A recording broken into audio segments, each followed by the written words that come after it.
Good evening, friends. Welcome back to Prophecy Insights presentation and discussion. We have a somewhat a critic letter from somebody uh, disagreeing with our the way we are studying, perhaps.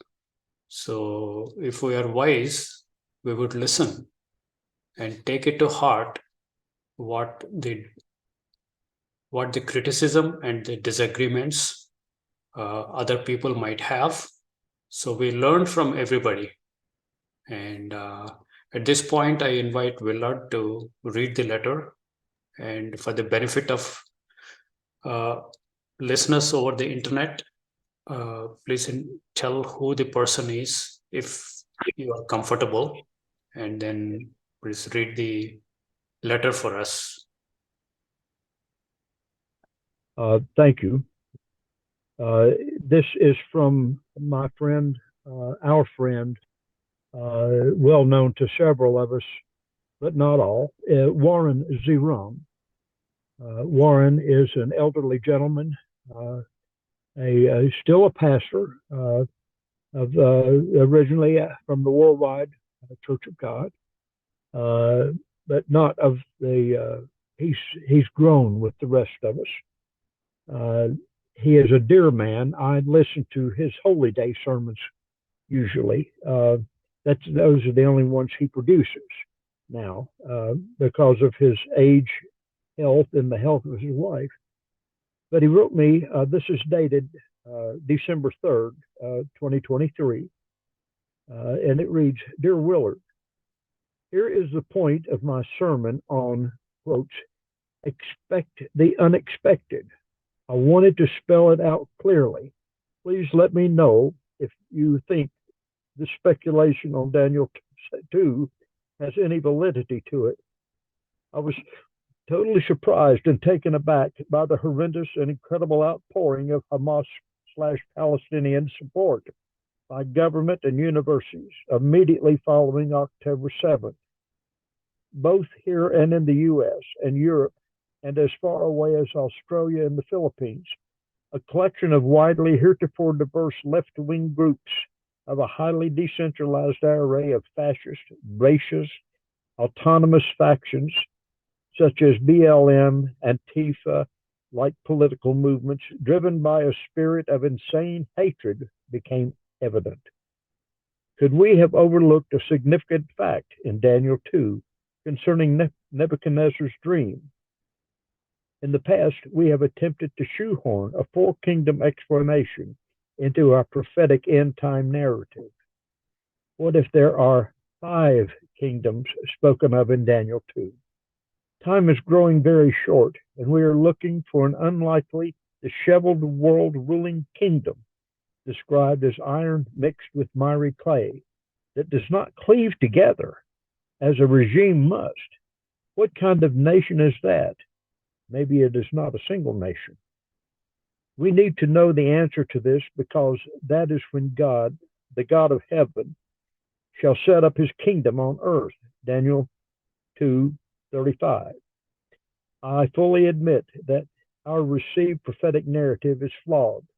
The Rome EU RCC symbols that we were given by HWA/WCG and have been taught for decades concerning the EU being the beast power, king of the north, etc., are not scriptural, nor do they match what we see shaping up in any way, shape, or form. My trumpet sermon, titled Expect the Unexpected, touched on the possibility of Nebuchadnezzar's dream being about 5, not 4, prophetic kingdoms. Notice the 5 distinct materials and body parts of Nebuchadnezzar's dream. 5 elements and body parts. Daniel 2:32 and 33.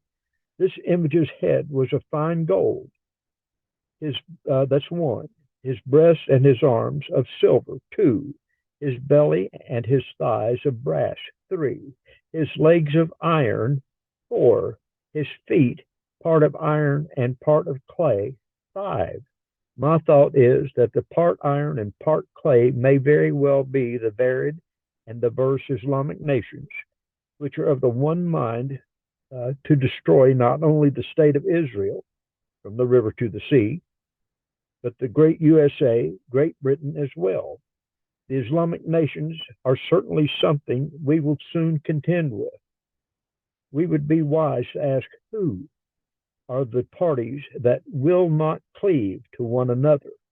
The Islamic nations hate each other, but they hate Israel more. What kind of kingdom does not have cohesiveness? Certainly, there could be a shared coalition based on the hate of all things Jewish.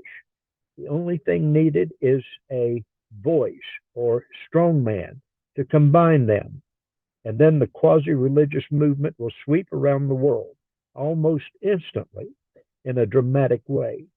The ensuing rabid religious tsunami of mob hate will not need rifles or hypersonic missiles to overthrow nations. He says, see Erwin Barnett's recent article about how we, modern Israel, are being enslaved and captivated right where we sit. Islam is anything but unified. Of the total Muslim population, 87 to 90% are Sunni, 10 to 13% are Shia, a loose, brittle, and unstable embrace, to say the very least, iron and miry clay. Please share your understanding please share your understanding of end time events with me.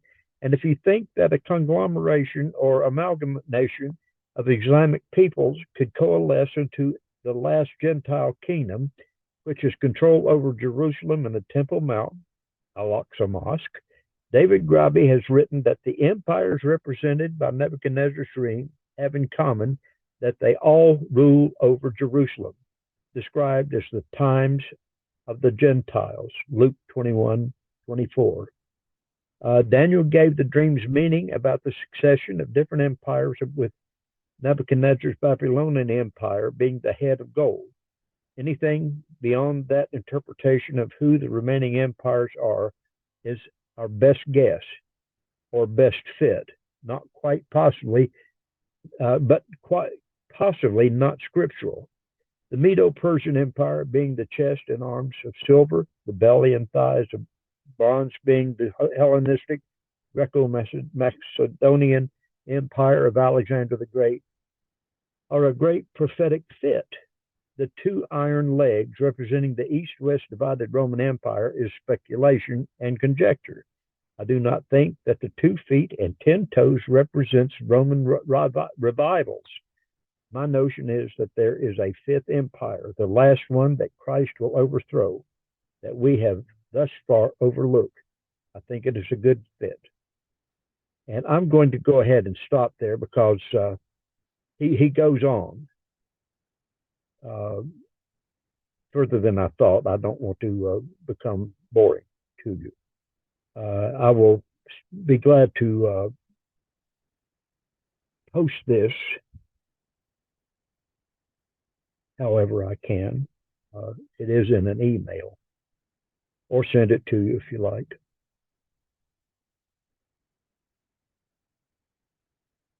But it's there. It is there for our consideration and thought. I thank you very much. Willard, maybe you can send the text of the email without his email address to Peggy and Don. They can circulate among us. Okay. For the further evaluation. Certainly. And, so we will take like 5 to 10 minutes if everybody is comfortable. What do you think about the content?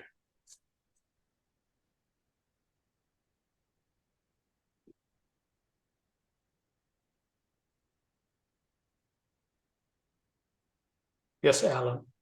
Well, it sounded like he was making the mixture of iron and clay, the Arab world. I would say it's, even though it's a possibility, I don't see the biblical evidence to bring clarity to that. So I don't know what it represents, the 10 toes. And everyone who says that they do know has to admit that it's conjecture. if someone says they have absolute clarity and that they do know beyond the shadow of any doubt, I simply ask for their evidence. Now, sometimes evidence seems to be solid, like they don't stick together. The toes don't have very good bonding between themselves with iron and clay.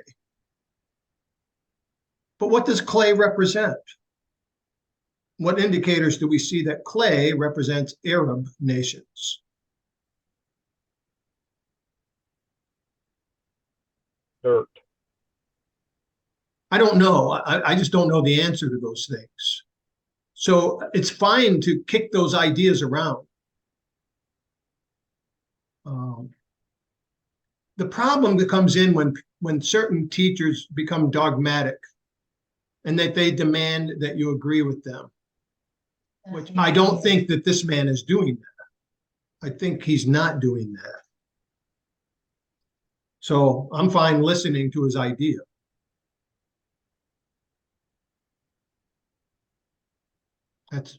That's all I got to say about that. Okay. Thank you, Alan. Any other comments from anybody?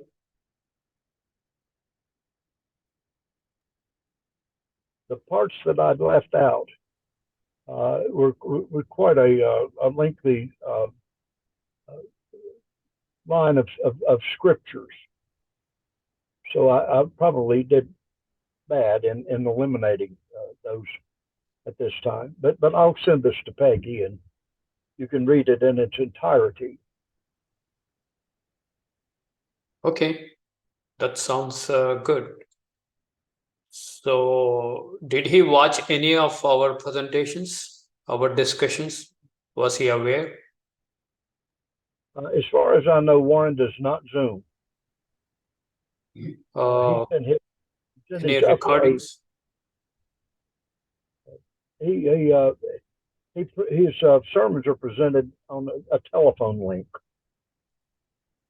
Okay, So he has not watched any of our my presentations, right? So far? Not. Right, Okay. correct. Okay. So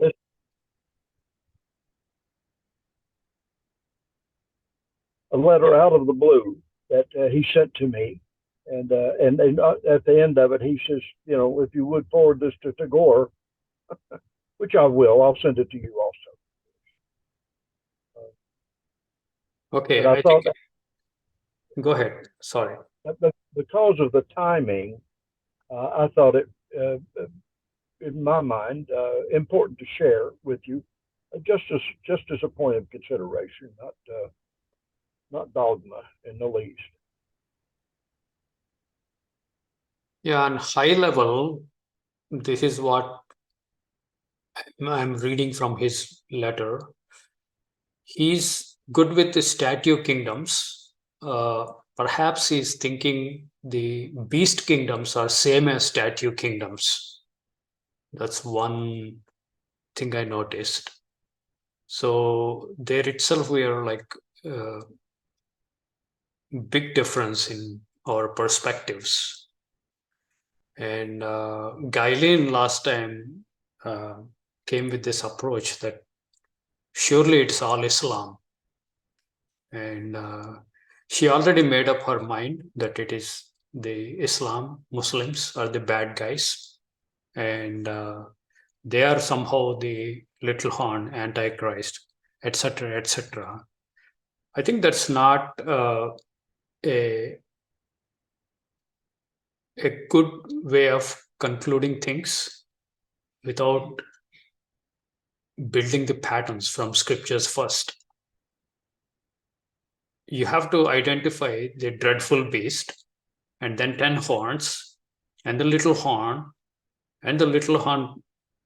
plucking out 3 of the horns, 10 horns, left with 7 plus 1. This is the 8th, and 8th grows, and you have so many patterns.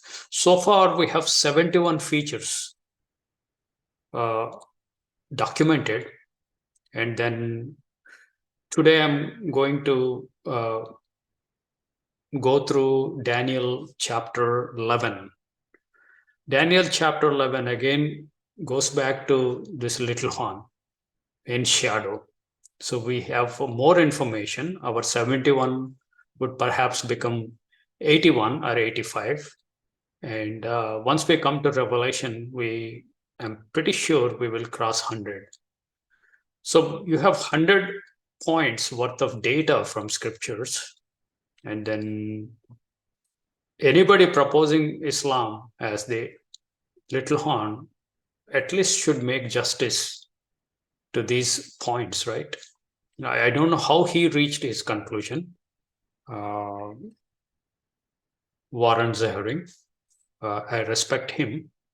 And same way, I would ask Gailin how she concluded Islam, radical Islam at least, is the little horn. Just because you don't like some people, you can't blindly call them little horn, right? That is very matured approach. Whether we like some people or don't like some people, still you have to go through scriptures and identify patterns and do honest comparison without getting biased in any way. Your bias would not help in the objective study of the Word of God, right? So for me, in our studies, we are not yet ready to identify the candidate for the little horn, whoever it is.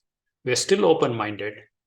So at this time, I think it is best for us not to jump to radical Islam as a little horn, but give some more time, some more presentations so that we get mature in our pattern recognition. Am I making sense? Any objections to that? Are you all in agreement? I definitely do. Yes, myself. Idea. Okay, thank you. Let's go to presentation again.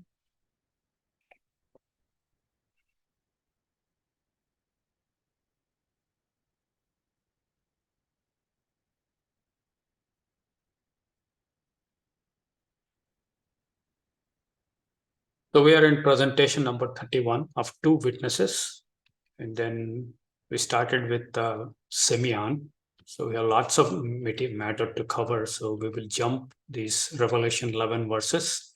And for anybody logging in just for this presentation, we are exploring through Revelation 11 for the two witnesses. That is the primary go-to chapter for two witnesses. And verse 7 is the current piece of scripture that we are exploring in detail. The verse 7, when they, that is two witnesses, shall have finished their testimony, the beast that ascends out of the bottomless pit shall make war against them, against two witnesses, and shall overcome them and kill them. So this beast, whichever is coming from out of bottomless pit, is making war against two witnesses and overcoming them and kill them. So we wanted to know what the beast is, who the beast is, and how many beasts are there. So with that inquisitive mind, we went to Daniel, went through Daniel 2 and Daniel 7, and then Daniel 8. We went through lots of beasts. Beasts are not really animals, but they're representations of the kingdoms, the beast-like kingdoms. They're not, even though they appear to be very civil, but inside they're brutal, cruel, ruthless, like a beast would be, a wild beast. So that is the idea. So we found, surprisingly, the little horn in Daniel 2 as well as Daniel 7 does very similar thing. It declares war against saints of the Most High and shall overcome them and shall also kill them. So we find the exact phrase in Old Testament, but it is against people of God. But now this verse is saying this beast will make war against two witnesses. So if you consider two witnesses to be same as true church, we are talking about one beast, the same beast, that is the little horn. If you consider the two witnesses are separate and different from the true church, then we are talking about two different beasts, but they're very similar to each other in their characteristics and the pattern of attack and their conquest and victory over people of God. That's what we are seeing patterns so far. So let's launch to these two witnesses were killed by the beast that ascended out of bottomless pit. So here are the Daniel 2, we have four kingdoms, four quartet. The head of gold, the statue is shown to Nebuchadnezzar. Head is Babylon, headed by Nebuchadnezzar. And breast and arms, Medo-Persia. Belly and thighs, Greece. And Rome, 2 legs of iron. And feet and clay, a long period of unknown kings.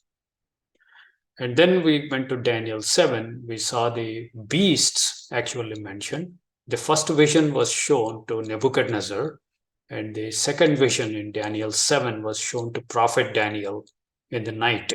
These are part of night visions. We saw a lion with 2 wings of an eagle, and that is patterned after Babylon. And then we have bear, which is patterned after Medo-Persia, and leopard, which is patterned after Greece, and a dreadful and terrible beast, which is patterned after Rome. And these converge. Then we also went to chapter 8. We went in detail about the ram, that is a representation of Medo-Persia, and the he-goat, that is Alexander. So scriptures clearly tell us he-goat is Greece and ram is Medo-Persia. So the interpretation in Daniel 8 tells us that's why we put them in parallel to the Medo-Persia and Greece. And here in this diagram, Daniel 11 is not shown, and the little horn is also not shown in this diagram. This I borrowed it from internet. So this is general idea. Almost everybody universally agree about this picture. And most people, about 99% of the Christians would think that the winged lion is same as Babylon. Medo-Persia is same as bear, but we have a different understanding because arrival of little horn. And we believe that the chapter 2 are shadow kingdoms and chapter 7 are the real kingdoms.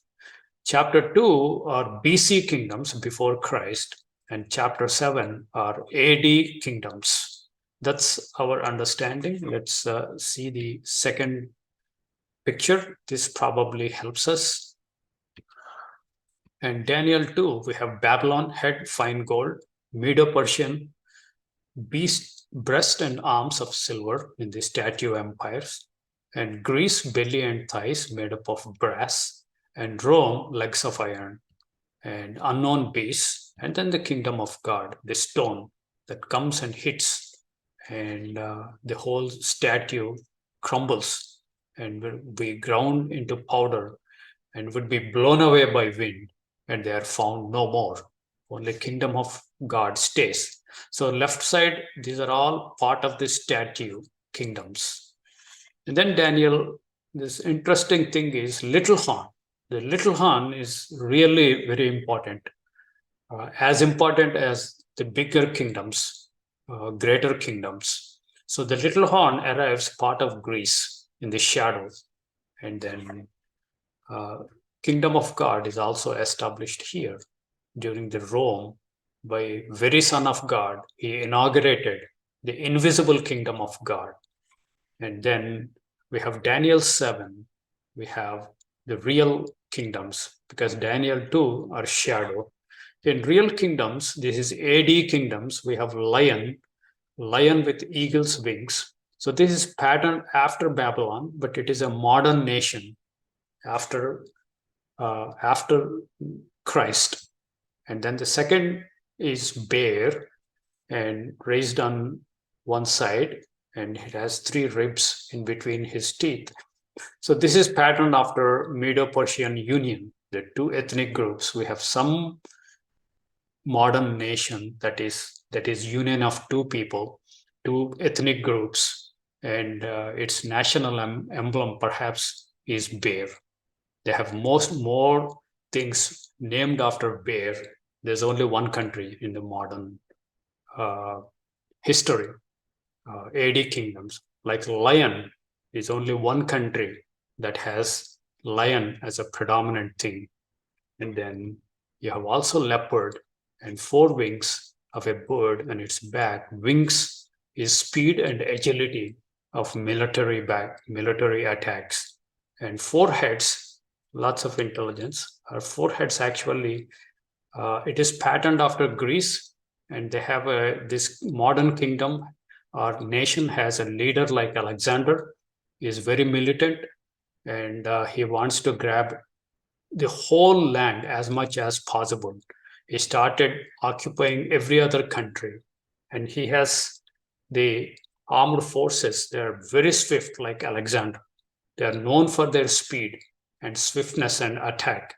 And after that leader's death, his country is divided into 4 parts, just like Alexander's. See, we have a pattern. There's only one country. And then the 4th country is the dreadful and terrible beast, which is patterned after Rome. So these are all superpowers briefly in their own time. But when this dreadful 4th beast comes, all other 3 lose their superpower status. They're like just normal kingdoms, and they might live in their past glory, but they are no longer considered superpowers.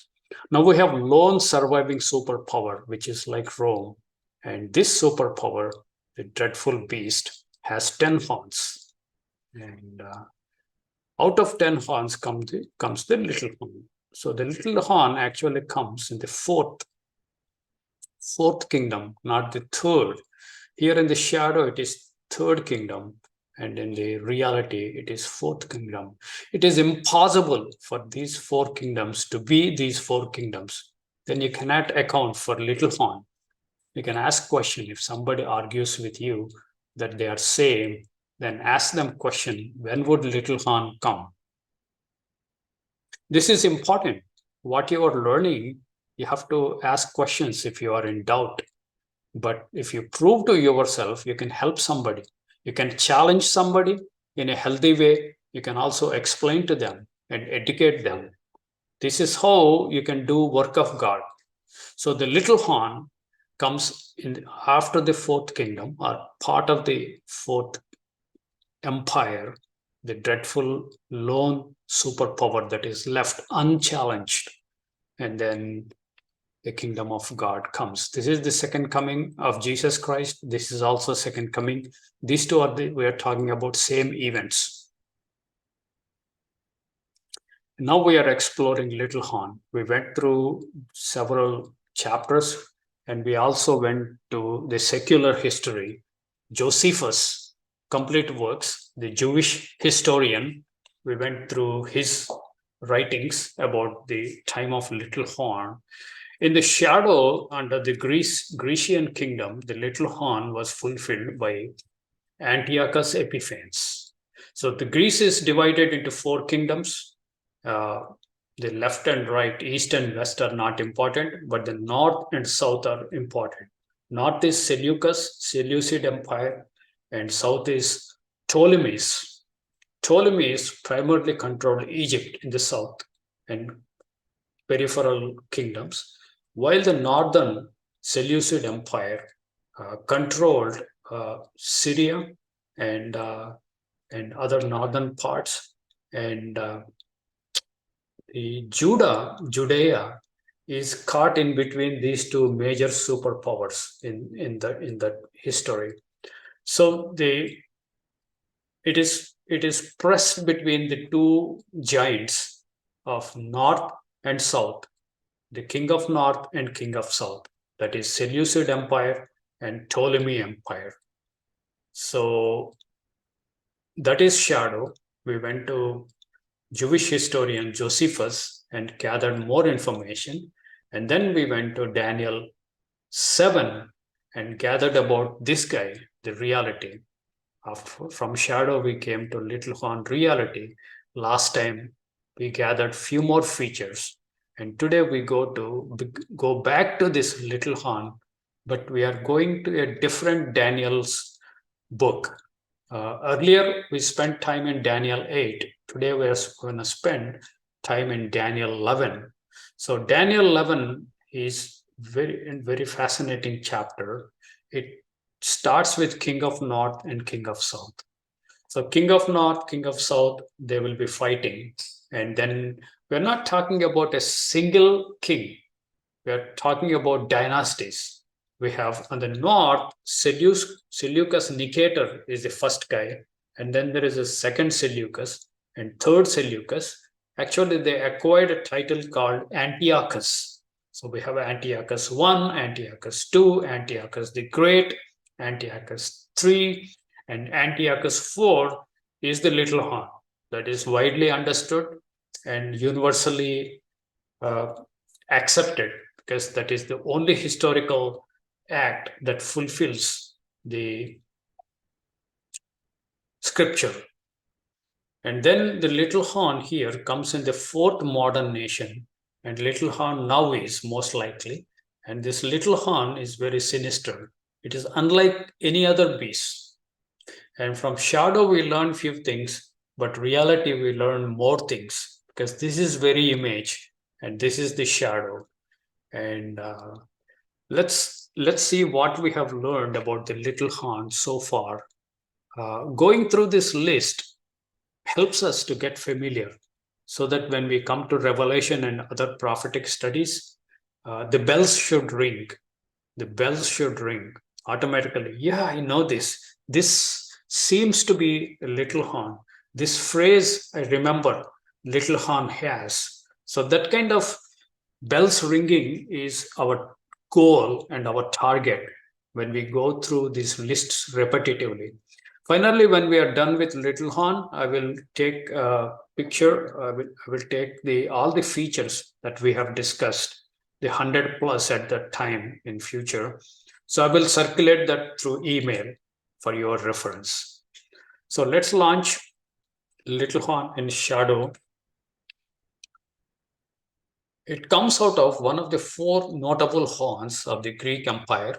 So it comes from Seleucid dynasty, Seleucus, and it grows to be exceedingly great. It starts its tenure as a small guy, a little guy, but it grows immensely, big, huge. It expands towards southeast and the pleasant. The word pleasant is understood as Judea. It grows great even to the host of the heaven. So there are two important phrases we learned, host of the heaven and stars of heaven. Both refer to the covenanted people of God.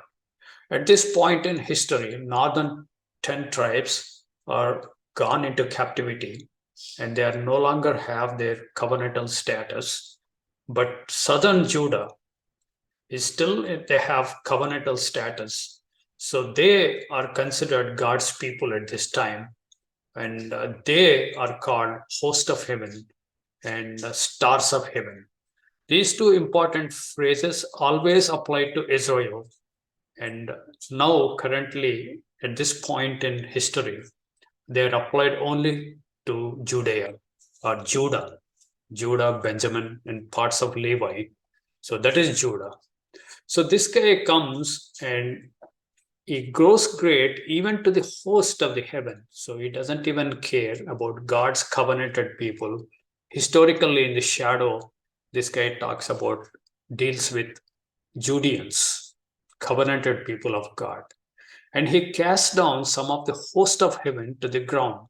So in this context, they are no longer covenanted people because they were thrown down to the ground because their covenantal relationship is severely damaged or taken out through deceit, through this force, and through torture, through the threats, whatever means, every means that is available to this little horn, it did to the Judeans, and cast down some of the stars of heaven to the ground. Stars of heaven is also another phrase specifically for Israel, physical Israel, and now to only to Judah, that is in shadow, but in reality, in our side, in AD kingdoms, it refers to the true church, again, the covenanted people.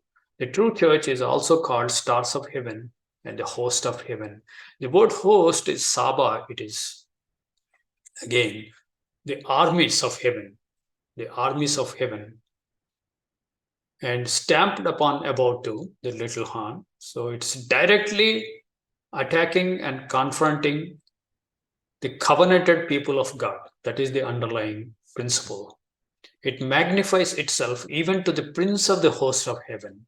The Prince of the host of heaven is a title for Son of God, Jesus Christ, Yeshua. So it exalts itself against the Prince of the host of heaven. So this very sinister is very focused on Son of God and his people, his covenanted people. He causes daily to be taken away. Daily is another euphemism, another metaphoric figure of speech way refers to Jesus Christ. And he shall be taken away from the hearts and minds of the people. And he causes place of sanctuary to be cast down.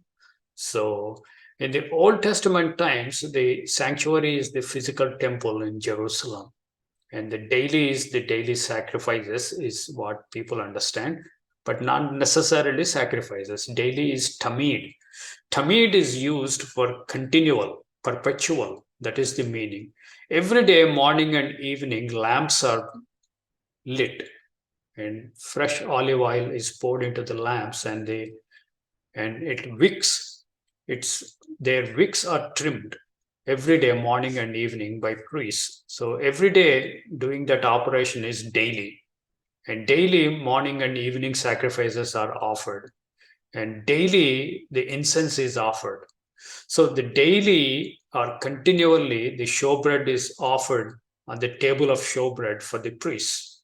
So the daily, whatever is in, if you go through all the allusions, figures of speech of the tabernacle and temple, they all refer to the high priest under new covenant, Jesus Christ, Yeshua.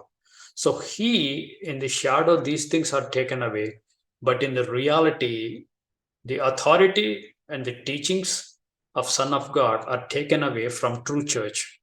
That's what the little horn does.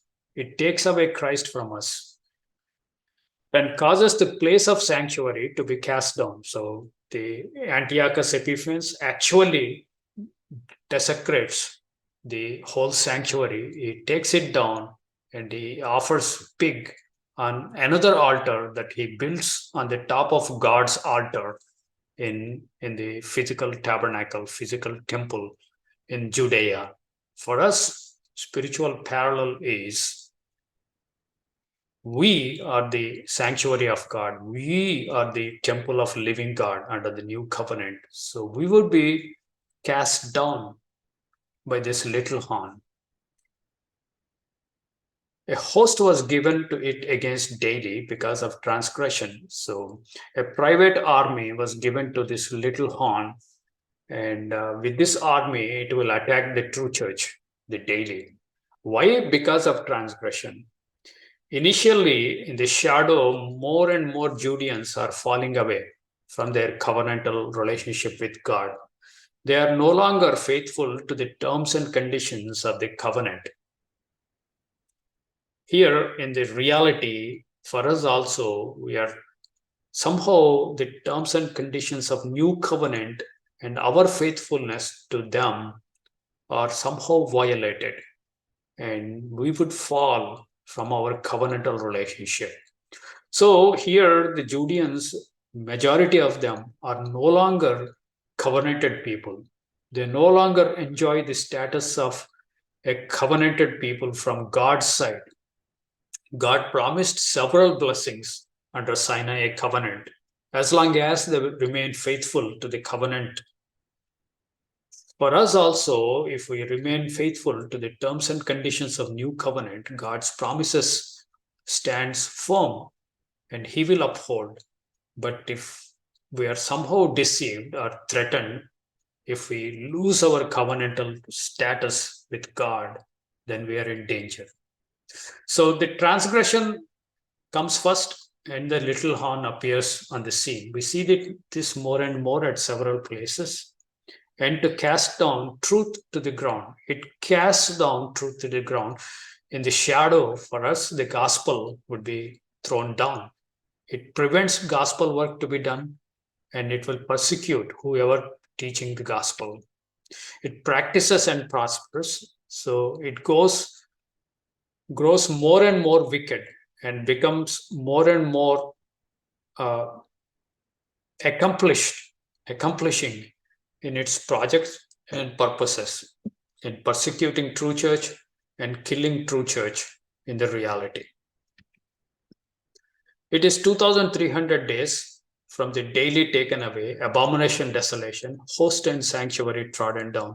The whole operation from the abomination, desolation onwards, it is 2,300 days. It's a metaphoric days that are given to us in scriptures. And then we'll continue with the shadow. Sanctuary would be cleansed after that period. So God promises, even though abomination, desolation happens, my sanctuary is thrown down and it is defiled, and the abomination that causeth desolation is instituted, even though it is in bad state. After a set period of time, 2,300 days, God promises to cleanse the temple and restores the temple. Doesn't mean he will restore the physical temple. He will restore the church, the true church. He is also a king of fierce countenance. He's fierce, purposeful, and he's focused. He's arrogant, he's proud, and he's terrifying, terrible person, accomplishing and fully bent on accomplishing the evil things that he purposes. He understands dark sentences. His intelligence is beyond human. He stands up when transgressors come to the full. So the same thing we learned. Now the angel also telling same thing. Its power shall be mighty, but not by its own power. So it's not own power, this little horn, but there's some external agencies are supplying power to it. It is successful in what it undertakes, causes terrible destruction. So large-scale destruction it does. It destroys mighty men, several strong people, and also it destroys holy people. Holy people in the shadow are Jews, and in reality is true church, true Christians. By treachery, it will succeed through deceit. So it works through deceit and it works behind the scenes. You never know who the real villain is behind the killing machines that we see. Whatever you say, radical Islam or BLM, take your pick. You see them killing bunch of people and doing lots of bloodshed. Sometimes they kill Christians also. So on the surface, it may appear to be BLM or radical Islam or some terrorist group or this group or that group. But here it's a very interesting point is 22. Behind the scenes, you have little horn in action. It is concealed in its ways. But God says that is the entity that is causing all these killings. So for example, hypothetically, if you take BLM, if you do a dissection, you do thorough analysis of its origin, roots, and who is pulling strings, and why they are doing, what they are doing, where they are going, where they are coming from. In totality, if you try to evaluate and analyze each of these killing machines that you see, this is what is really important for Christians. You should have that spiritual discernment to see an entity in its totality. Don't just listen to news and just believe everything that they say. You gather every information, every bit and every piece, and try to look in totality from where it is coming, where it is going, what it is doing. And if you do a thorough good analysis, you would reach to the entity that is actually behind the scenes doing this work. If you do for all each and every killing machine that you see in your time, probably you would be able to reach this little horn. It is concealed. It is by treachery, it will succeed through deceit. It will never come openly and tell that I am killing all these people. It doesn't tell that I am the one who is actually killing the Christians and causing the martyrdom. It is behind the scenes. It is the villain behind the curtain. That's a phrase Hollywood uses that. In most of the James Bond movies, you would see James Bond would at some point encounter the villain. And villain has his own den, and he have lots of henchmen and criminals that would be working for him. But nobody has seen who the villain is. He is behind the curtain. He gives instructions, and he has a cat in his arm, in his lap, but nobody knows who he is. The little horn is like that. So if you see a killing mission on the surface, and if you think killing mission is a little horn, you are mistaken, because you're missing out all these points which scriptures are eloquently describing. It is arrogant and destroys many that are unaware of its schemes. See, its victims are not unaware, are not aware of it. They thought somebody else is killing them. While they are friends with this little horn, probably they put little horn in highest esteem, and they think that little horn is a godly figure, or they would adore the little horn, or they may be worshipping little horn. Who knows? Nobody suspects this little horn. They will suspect every other killing mission that they see, but the real killing mission, which they cannot see, is always a mystery. It is arrogant and destroys many. It is proud. It is so arrogant and proud, it doesn't have any compassion, any consideration for human life. It is ruthless. It destroys bulk of the people, population of the earth. It is tiny guy, but it pulls all the strings. And there is a saying, all roads lead to Rome. Like this, all the killing missions, if you analyze, they have all the roads lead to this little horn. And many that are unaware of its schemes. So it destroys many that are unaware of its schemes. So most Christians fall for it. Those of understanding and discernment would really discern the little horn, but nobody listens to them. That is the picture scriptures are painting. Verse 24, it stands up against the Prince of Princes. This is a phrase for Jesus Christ, Yeshua. It stands up openly or behind the scenes. I think it does openly, at least. It does openly, but still Christians love this entity. This is a blaspheming nation. It blasphemes Son of God. But yet they love this little horn. This is a great mystery, great paradox. Christians have their fundamental beliefs from teachings of Christ, but still they fall for the little horn which blasphemes their Savior, their Lord, their King, and their High Priest. Isn't it a big paradox how the things would unfold in the end times?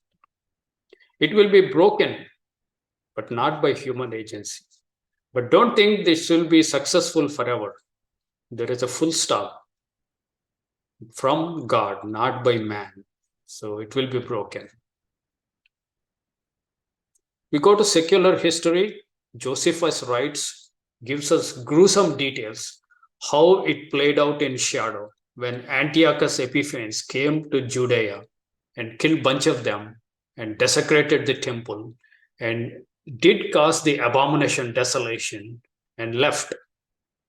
And we have a richness of patterns here from secular history. He's very respected Jewish historian, Josephus. So we went through his writings a couple of weeks ago. I have an extract of points from there. I would recommend, if you have not watched that presentation, please go and watch that, because that has a lot more points than the abstracted list here. We are continuing shadow. Antiochus IV Epiphanes of Seleucid dynasty, he's universally agreed as the little horn in the shadow. He came up to Jerusalem pretending to be peaceful. So he was actually very angry with Judeans, and he wanted to kill a bunch of them, but they would not let him into the city because he has to lose several soldiers, because they would undertake a fierce opposition and resistance. So what he does is he comes as a friend with a smile, a big, wide open, showing his teeth, that smile. We call that toothpaste smile. So nobody believed that his real intentions are. So he came up to Jerusalem pretending to be peaceful. This is in shadow, but in reality, something happens to the Christians, the true church. And he comes as friend, and everybody embraces him and upholds him. And then he kills using his deception. Got possession of the city by treachery. So initial understandings or agreements he has, whether written or oral, he will not honor them. He's a traitor. He's known for his treachery, this little horn. We are seeing these descriptions in history as well as from scriptures. King did not spare even those who welcomed admitted him into the city. So even those who welcomed him, he doesn't spare and kill them all. Covetous inclination towards the riches that lay in the temple. Treasures, lots of gold, ornaments of great value. He has eye on that in the temple. Ventured to break the league he made to plunder the temple. So he wouldn't even spare the temple. If he has some understanding with the priests, that also he would put aside. He took down lampstands and golden altar of incense. So lampstand picturing light of the world, us. We can no longer shed our light of the gospel. And golden altar of incense is prayers. There are perhaps no more public prayers. Took down brazen altar, that is your animal sacrifices. Under new covenant, in reality, we offer our bodies as living sacrifices. That is somehow stopped. And the table of showbread, that is the bread, 12 loaves for the children of it, for the priests, that bread, which under new covenant represents the teachings of Christ, is the true manna. So the true manna, the true teachings of Christ are also banned, perhaps. That is stopped. Took veils made up of fine linen and scarlet, the veil. Veil is the body, that is also taken out. Emptied secret treasures of the temple. So all the value worth in the new covenant temple, that is us, is also stolen, knocked out. Put Judeans to great lamentation. So in the shadow, it is Judeans, Judah. In reality, spiritual Judeans, circumcised in heart. We are also called Jews in Romans, book of Romans. Daily sacrifices were banned, which were offered to according to the law. So daily sacrifices, there is morning sacrifice and evening sacrifice, they were banned. So your daily, whatever daily Christians would do, grant us our daily bread. So all such things are banned.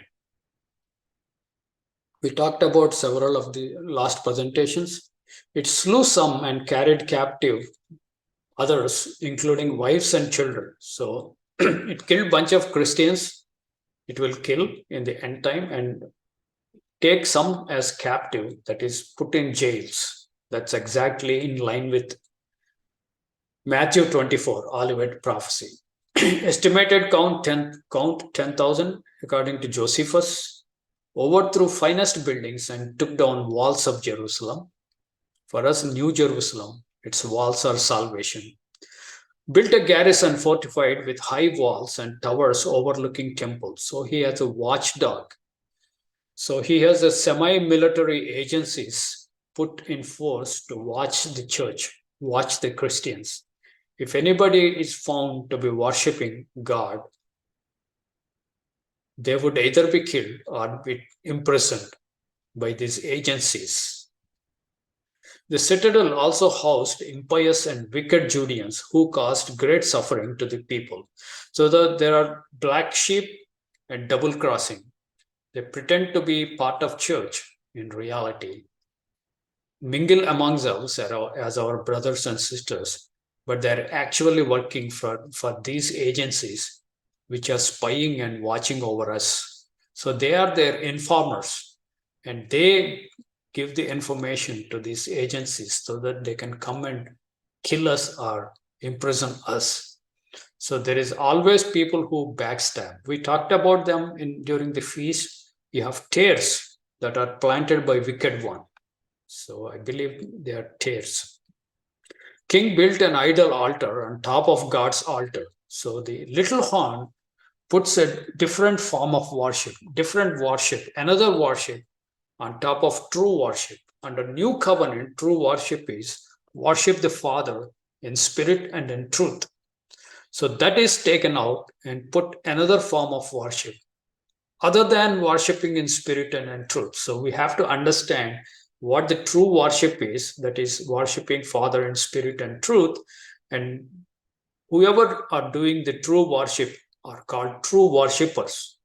So the true worship is replaced by false worship, and true worshippers either killed or imprisoned. You are left with false worshippers. King offered a swine on that altar. So he builds another altar, idol altar, on top of God's altar, and a swine on that altar he offers. So the swine is abomination. It is filthy, and it is like nostrils, smoke to the nostrils of God. It is abomination. It is filthy. God cannot stand that. So such things Christians would do under the influence of little horn. He banned worship of true God, compelled serving his gods or other gods. So that's what he did to Judeans. He will also do it to Christians. Compelled people to begin to build pagan temples, raise idol altars in every city and village of Judea, and offer swine every day. Some refused to honor king's instructions and suffered great punishments and torments. So the true Christians, some of us will also stand against little horn and would rather choose to suffer punishments and torments.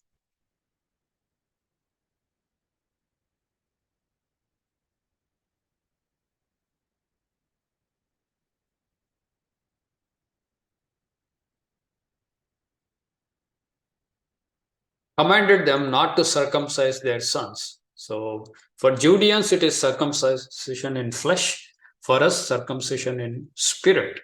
The circumcision in spirit, the way it is explained on the new covenant, is circumcision with truth. That's where it matters. So you no longer would be able to baptize new people with the truth, with the teachings of Son of God. That is what it amounts to in practical terms.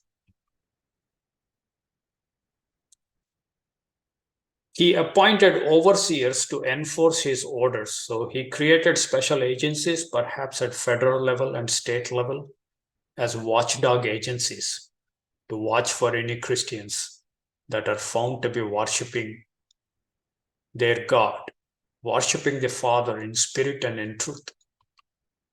Many Judeans complied either voluntarily or out of fear of the penalty. So many Christians would fall. Love of God would come down, and love of many would grow cold because lawlessness abounds. So more Christians would lose out during these times. Best and the noblest did not regard king's command and faced consequences. So there is always a remnant, true church, true people that are faithful, and they did not regard their physical lives, nor are they afraid of the tortures and punishments. So they rather decided to face consequences, but remain faithful to God and his Son, and faithful to the teachings of his Son.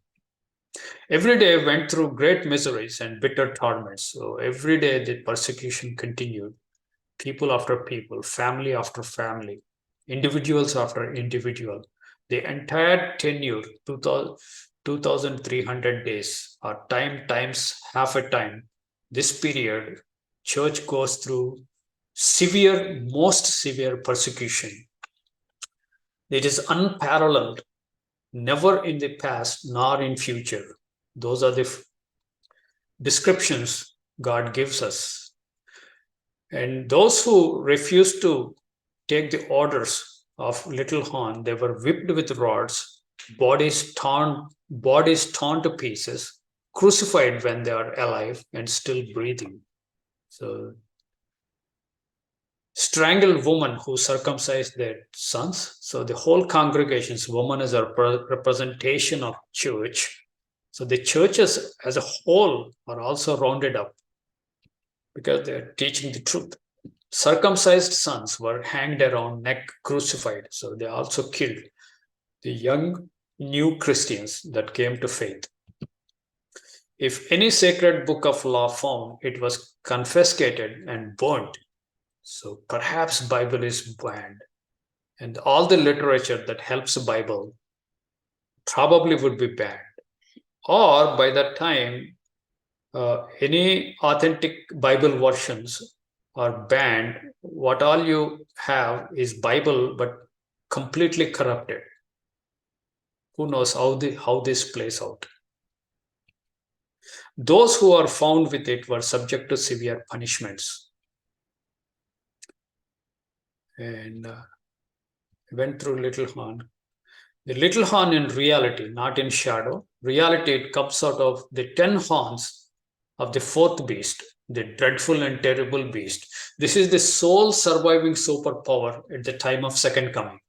So whichever sole superpower, unchallenged superpower, out of that or something related to that fourth beast, which is patterned after the Roman Empire, out of that beast, one of the horns, it comes out the little horn. So the little horn has great association with the fourth beast. If you get the fourth beast wrong, you will also get the little horn wrong. So you would think somebody else. So these are very interdependent, the modern kingdoms. The only way you can identify them are by the pattern recognition and pattern matching. It uproots 3 of the 10 horns. It has eyes of a man. It has eyes like eyes of a man. It has mouth speaking great things. Several commentaries tell us great things are really not positive. It's a negative statement. It is arrogant, blasphemous, speaking mouth against Most High. Its look was stouter than its fellows. It's different from the other 10 horns. It is stouter, it is stronger, and it has great power, perhaps pride and arrogance. It made war with saints and prevailed against him. So it's a clear statement. This is a modern nation, little horn. It makes war with saints and prevailed against them. This is a phrase, it almost matches with Revelation 11, the beast that ascends out of bottomless pit. It makes war against two saints, two witnesses, and prevailed against them, overcame them, and kills them. It also kills here, this little horn. It has 10 horns or 10 kings that has the fourth beast. It is diverse from the rest of the horns. It's completely different, qualitatively, quantitatively, in terms of finance, in terms of money, in terms of the intelligence, in terms of the intellectual powers it has. It shall speak words against Most High. So Most High is broadly understood as Jesus Christ. It could perhaps refer to God the Father also. In either way, it opens its mouth against the Most High. It wears out saints of Most High. This is definitely Christians. It wears out. How we would be worn out day and night, constant persecution, draconian laws, and people are hunting against true Christians. Either the people or the bands of people that are unleashed or the agencies of the beast, state and federal, they would be against saints. And every 2-3 months, every new year, they might pass more laws. And finally, the saints are worn out. You can only take that much. That much. Your patience ends out. But God tells, in the patience of yours, in the patience, you possess your souls. I think that's the phrase he uses. You would retain your souls, your salvation in the patience, in your patience. So here is the patience of saints tested. It thinks to change times and laws. We don't know how this would translate, the little horn. Saints will be given into its hands for a time, times, and half a time. This is another phrase. We see it in Revelation also. And also regarding two witnesses. In chapter 11, we see this. Judgment will sit, take away its dominion, consume and destroy it unto the end. So the judgment will sit in heaven, and God will destroy this little horn. He will take vengeance on behalf of all his saints. And this is the little horn that came out, and it uprooted 3. And this is the terrible fourth beast, the dreadful and terrible beast. This is sole, single, unchallenged superpower that is left alone when the second coming happens. There's no 2 superpowers at this point in history. There's only single superpower. Let's see chapter 11 of Daniel. I'll pick up from 21, verse 21. Prior to 21, the chapter goes with north and south. North is Seleucid dynasty and south is Ptolemies. North and south. King of north, king of south. So the kings would die and their sons are the succeeding kings, whoever is successor. Sometimes it's not always their son. Sometimes it is son-in-law. Sometimes one of the distant relatives. Or sometimes one of the generals would rebel and kill all the royal family, and he becomes king. Whichever way happens, the dynasty stays together. So one king after another, they will be changing as the script progresses, but still the polarization of north versus south, this will continue. Typically, north is more powerful than south, but at some points of history, south becomes stronger than north. So on the south, you have Egypt, which is controlled by Ptolemies, And don't think Egypt to be of Egypt. It is also Grecian, Greek-speaking Egypt now, ruled by a faction that came out of Alexander. So Ptolemies are ruling Egypt in the south. On the north, Syria is ruled by Seleucid Empire or Antiochus. So Antiochus dynasty rules the north. They're also Greek speaking. So this is post Alexander history. So everywhere you have Greek speaking. So one nation would be fighting other nation, but all are Greek speaking. All the rulers, soldiers, and the top cream are Greek. So both King of North and King of South are Greek speaking. So several people would succeed one after other. And when we come to verse 21 after 11, chapter 11, we have one specific king in the north, which happens to be the Antiochus Epiphanes. On the south, there is one of the descendants of Ptolemies that would be facing this northern king. So with that background, and Judea is caught between these two big empires. Sometimes it becomes part of northern kingdom, or after a few years or decades, it becomes part of southern kingdom, part of Egypt. And that's where you have Maccabees. They fight against this northern kingdom, and they try to release Judea from their clutches. And they're very ferocious. They're very well organized. They have courage and faith, and they are like little light in the long tunnel of darkness. Nevertheless, they disappear, and this anarchy, times of anarchy and cruelty, continue while the Rome is steadily rising, slowly rising, and the Greek-speaking world would go down, and the Romans would slowly occupy everything, paving the way for arrival of Son of God. So this is the scenario.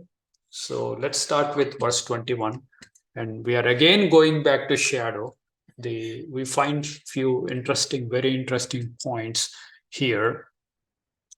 We have learned two phrases in the last presentations: host of heaven, stars of heaven.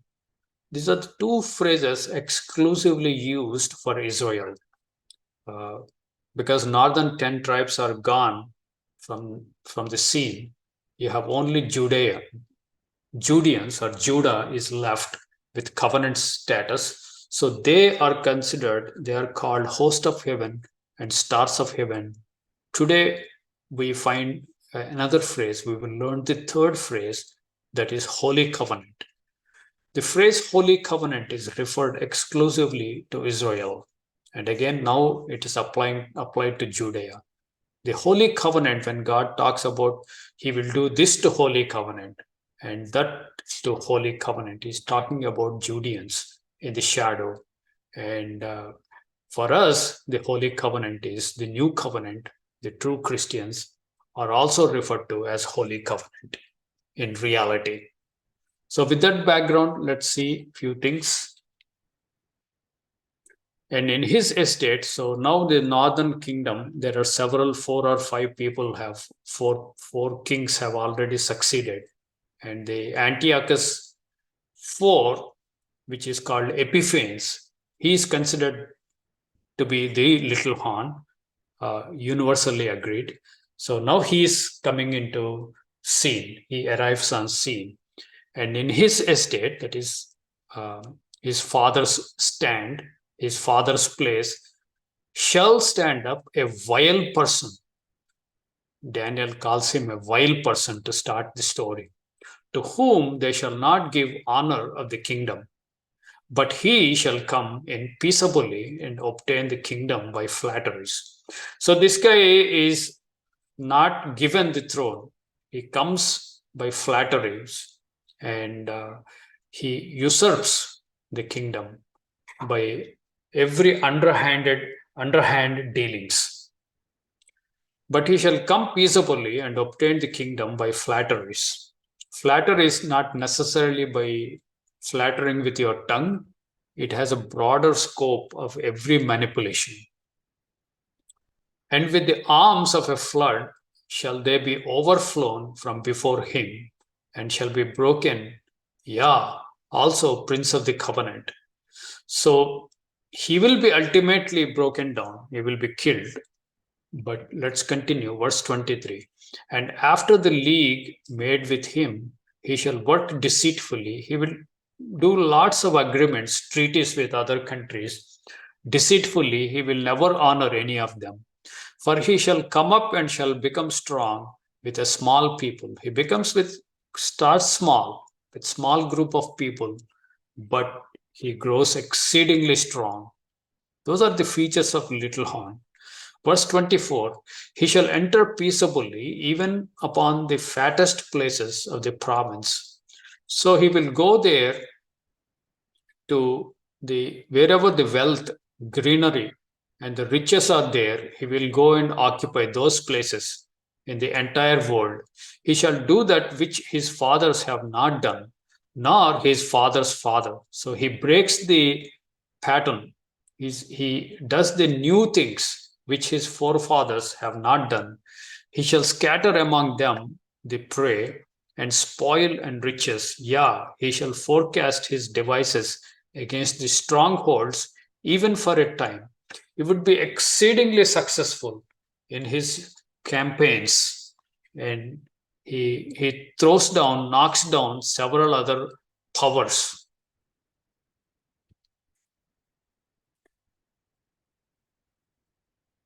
And he shall stir up his powers and his courage against the king of the south. So now he's going south to Egypt with a great army, and the king of south shall be stirred up to battle with a very great and mighty army, but he shall not stand, for they shall forecast devices against him. So the king of south did not invade at this time. He's living peaceably, but this guy is so ambitious. He goes after the southern king, southern Egypt, and there will be great battle, and the southern guy loses. King of south loses. They that feed the portion of his meat shall destroy him, and his army shall overflow, and many shall fall down slain. So the southern kingdom will be betrayed by insiders. So perhaps he has his tentacles into the other kingdom's inner circle. And both these kings' hearts shall be to do mischief. So both of them are equally vicious and equally manipulative and lying. And they shall speak lies at one table, but it shall not prosper, for yet the end shall be at the time appointed. So they come to the peace table and agreements, and both will be telling lies to each other as if pretending to be friends, but both consider each other as their enemies, and it's whole manipulation and lying. And God says, yet the end shall be at the appointed time. So they were allowed to continue until the appointed time from God's perspective. Then shall he return unto his land with great riches. So he goes through several conquests, at least like 3 conquests by Antiochus Epiphanes towards the southern Egypt. 3 conquests historians recorded. There is also suspected to be 4, around which he was assumed to be killed. Could have killed after the 4th conquest, but most historians would dispute if there were any 4th conquest or not. So we're talking about 3 conquests in entire chapter of chapter 11, verses 21 onwards. So then he shall return. It is one of the 3 major conquests. He comes back to his land with great riches, and his heart shall be against the holy covenant. So when he is coming with great riches, on the way, if you see the map, on the way, there's a tiny Judah is there, his eyes would be on Holy Covenant. This is an important phrase, Holy Covenant. Judeans, the covenanted people, and he shall do exploits and return to his own land. So he will also exploit the Judeans. At the time appointed, he shall return and come towards south, but it shall not be as the former or as the later. So is one of the conquests. He will go to south, and the script continues, verse 30. At this time is an interjection of scriptures. For the ships of Kittim or Shittim, Kittim shall come against him. Therefore he shall be grieved and return and have indignation against the Holy Covenant. See the Holy Covenant. So what he's saying is the ships of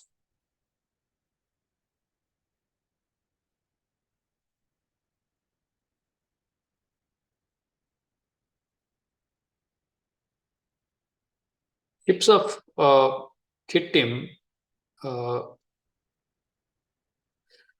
I have not done much research recently on ships of Kittim. Some people think, some commentaries think that their Roman navy came and stopped him. So Romans were already a rising power. So he did not want to confront Romans at that time. So maybe they came in favor of southern Egypt. So he doesn't want to engage in that big warfare. So he returns back to his land. And then on the return back, he has his hatred towards the Holy Covenant, that is Judeans. So shall he do.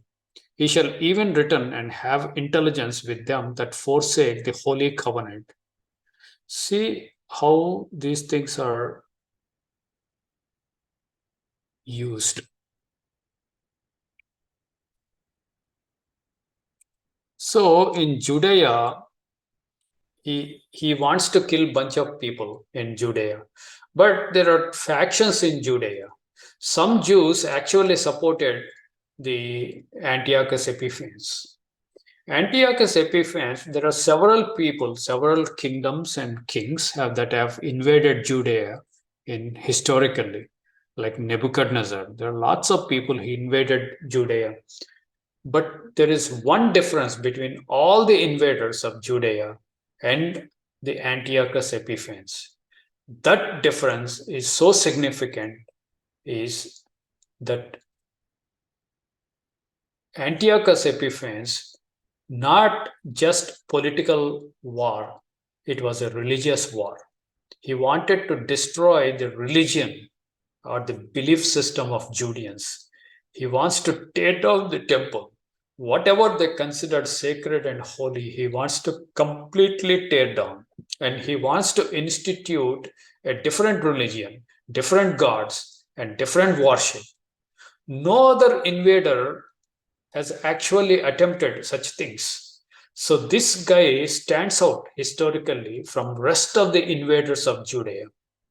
No doubt he qualifies as the little horn.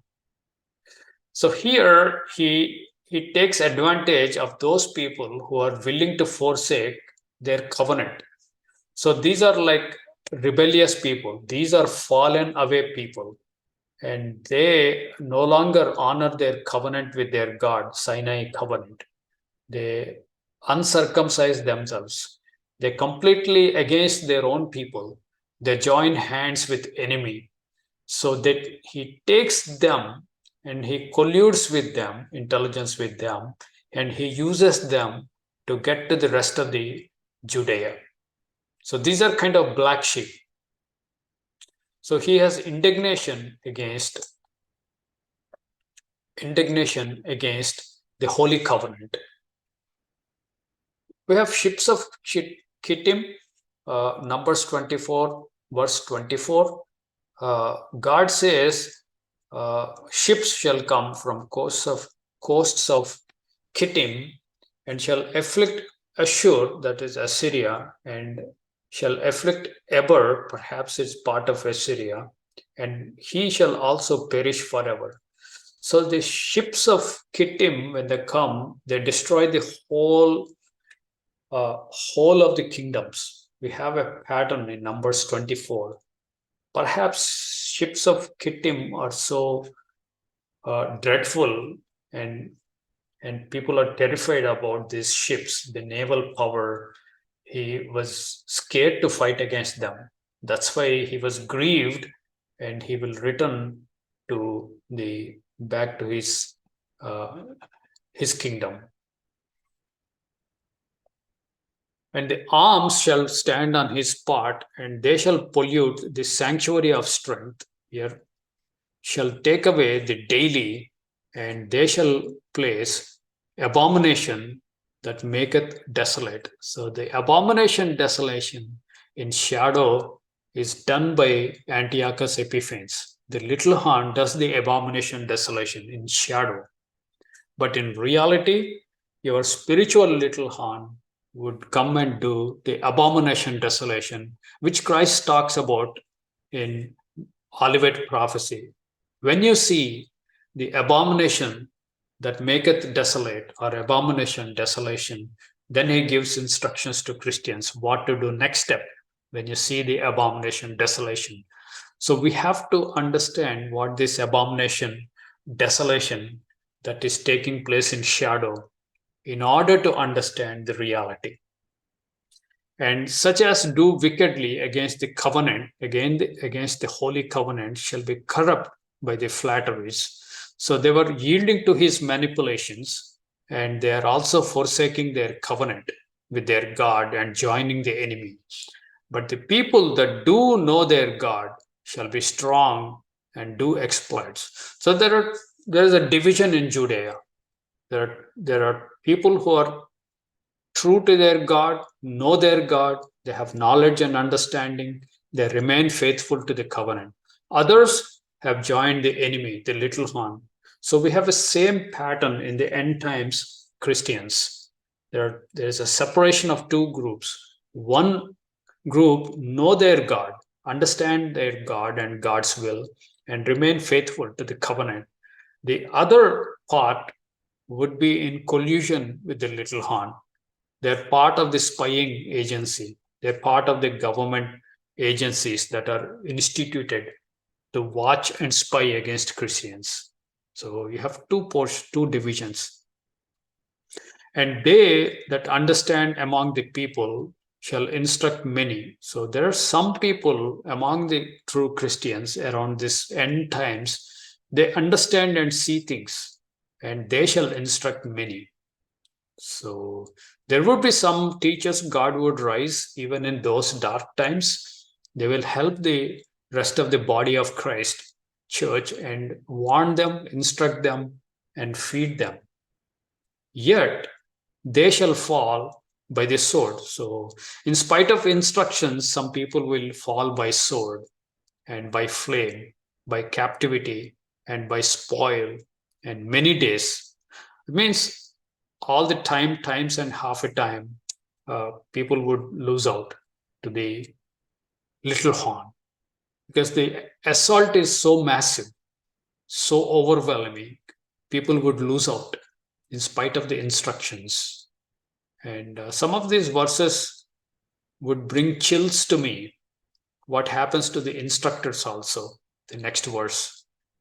Even though we prepare ourselves for these events to come, and we prepare mentally, spiritually, to lay down our lives, to face the martyrdom, but there's always unknown things, how they come, how we would face but it is God who sees us through these martyrdoms, these punishments, these prisons, imprisonments.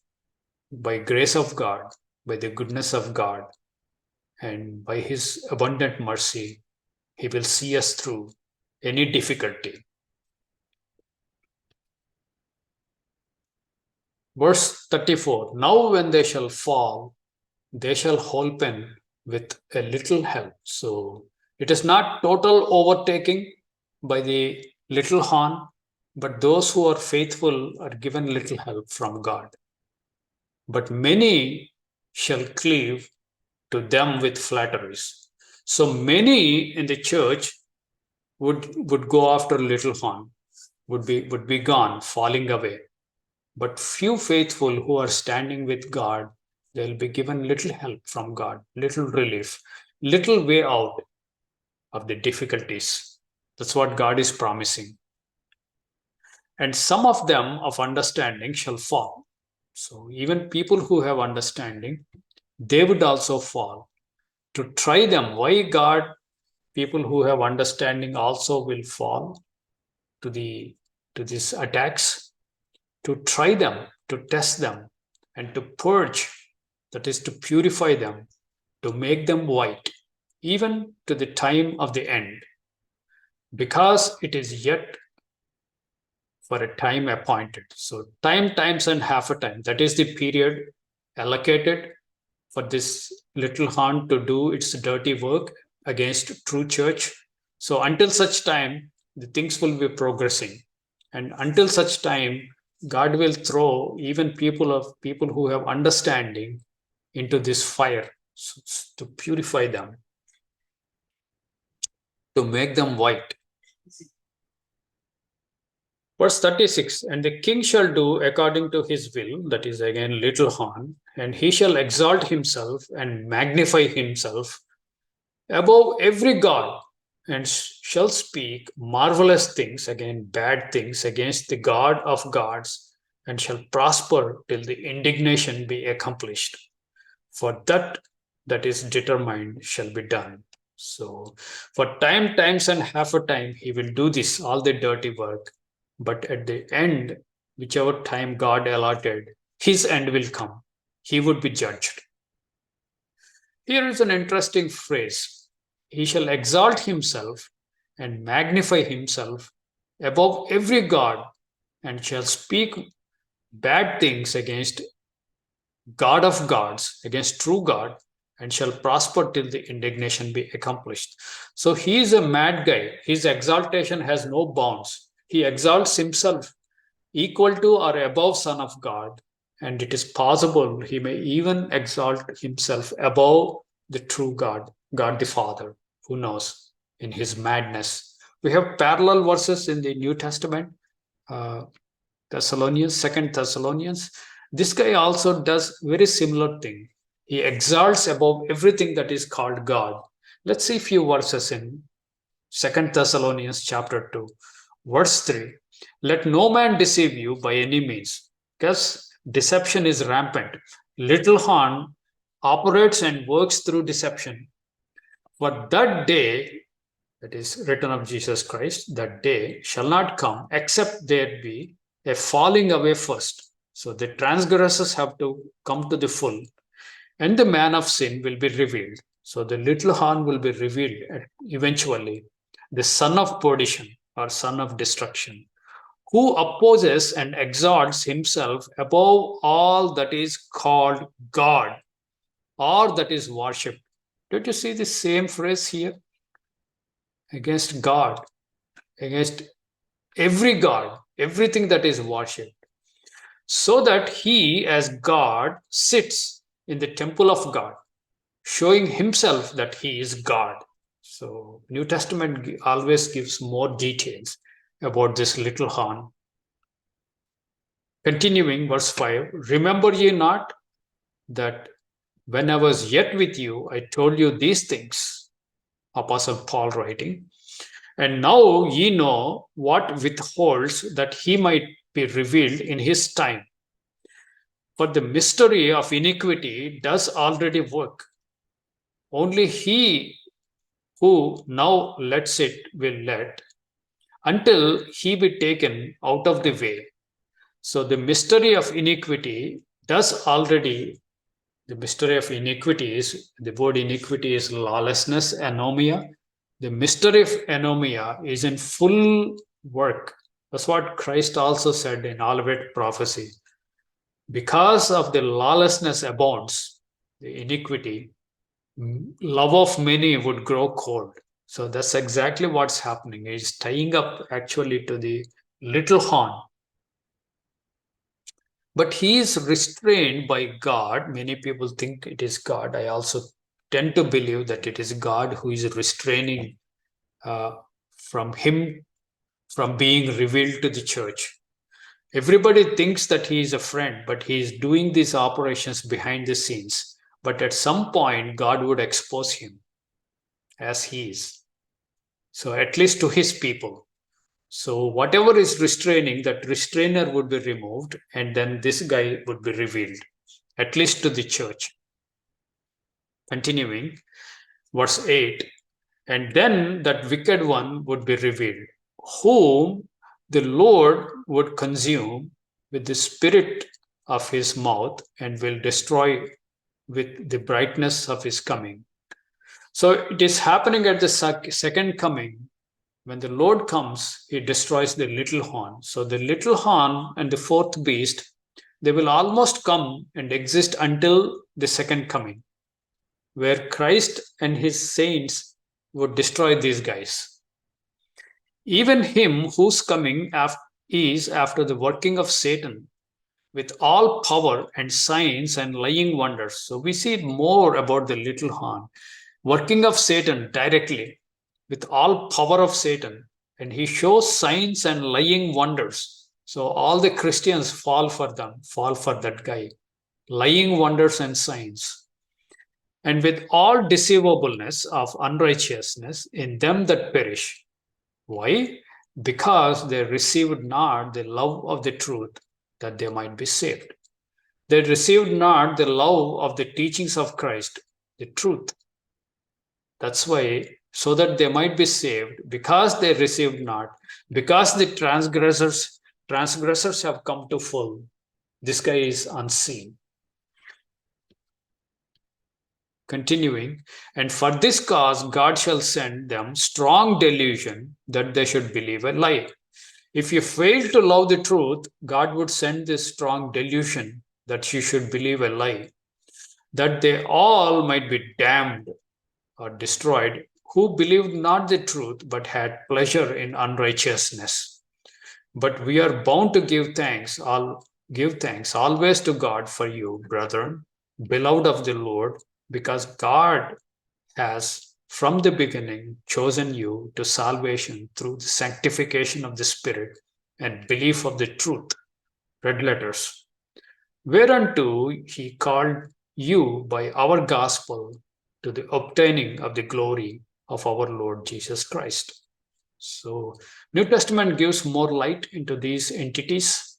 So neither shall he regard, back to Daniel 11, we are back to the shadow of little horn, neither shall he regard the God of his fathers, nor the desire of woman, nor regard any God, for he shall magnify himself above all. So here there's a phrase, he does not regard the desire of the woman, so he's some kind of gay. He doesn't care for woman. That's how many people interpret it. But it doesn't fit the phrase. The first phrase is he exalts himself above everything, every God. Now here, he shall not regard God of his fathers. Any God is a continuation of that theme. Any God, even God of his fathers, nor the desire of woman in the sense, the female deities like Diana, like other female entities. He doesn't even care for them, neither for woman gods or male gods, God of his fathers, nor desire of woman, nor regard any God. So in this context, it's not talking about the woman, but female deities. For he shall magnify himself above all. So this would clarify. But in his estate, in his power, he shall honor the God of forces.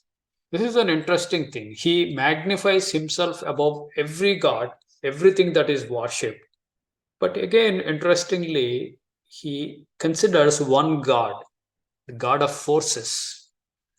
Many commentators say it should be rightly translated as God of fortresses. Fortress is a fort, God of fort. Fort is a fortified domain, fortified entities. So you have a God of these fortified entities all over the world, he shall honor that God. Who is that God? We don't know. But Thessalonians gives a strong hint. He works according to the power of devil, power of Satan. So it has to be Satan, God of forces, God of fortresses, and a God whom his fathers knew not shall he honor with gold and silver and with precious stones and pleasant things. And there are several, I've read several commentaries and several teachers spent a bunch of years on these passages. Some of them, few of them suggest this phrase, God of forces. Perhaps it is referring to Freemasonry and other secret societies. That's what they suggested. I have not done research myself, so I thought I would pass it on. Verse 39, thus shall he do in the most strongholds with a strange God, whom he shall acknowledge and increase with glory, and he shall cause them to rule over many and shall divide the land for gain. So wherever good land is there, he will grab in the shadow. And at the time of end shall the king of the south push at him. So again, he has a push from Egypt, southern kingdom. And the king of north shall come against him like a whirlwind, and with chariots and with horsemen and with many ships. So it's a global war, like land and ships. And he shall enter into the countries and shall overflow and pass over. And he shall also enter into the glorious land. This is again a strong hint about Judea. And many countries shall be overthrown, but these shall escape out of his hand. That this is in shadow, even Edom and Moab, and chief of the children of Ammon. So they are spared by this guy. And he shall stretch forth his hand also upon the countries, and the land of Egypt shall not escape. So finally he conquers and completely takes over southern Ptolemy kingdom, Egypt. So he's basically ruler of the whole world. The little horn gets the possession behind the scenes of every government, every country in the world before Christ comes and destroys it. But he shall have power over the treasures of gold and of silver and over all the precious things of Egypt. And the Libyans and Ethiopians shall be at his steps. So he would subjugate Libyans and Ethiopians also in shadow. And he has power over gold and silver, treasures of gold and silver. What does that mean in reality? Does he have control over global currencies? The flow of goods, flow of money, flow of treasures? It's a strong hint. But the tidings out of the east and out of the north shall trouble him. Therefore he shall go forth with great fury to destroy and utterly to make away many. So some prominent enemy from east and north is going to come. He gets that intelligence report that they are coming. So he will be with great fury. He will go with armed forces to confront. It's possibly kings of east and from north, both directions somehow refer to Christ coming back. We can make a case for it, or maybe another kingdom. But Thessalonians tells us the Lord will destroy this guy with the breath of his mouth, the brightness of his coming. So it's most likely east and north, or Christ figuratively. And he shall plant the tabernacles of his palace between the seas in the glorious holy mountain. Yet he shall come to his end. None shall help him. So he's completely overtaken church, the Christians. All Christians he has subjugated. Any true Christians, he has already either killed them or already imprisoned them. So all the false Christians, all nominal Christians are under his full control. But his end shall come, none shall help him. Perhaps Christ will come and destroy him. That brings us to the end of the presentation today. We have learned Holy Covenant, and we have learned more things in similarity to Thessalonians. So we'll open the room for your insight and discussion.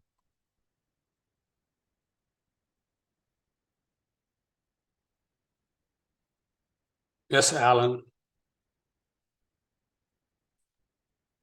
Well, I'm looking at the end of chapter 11,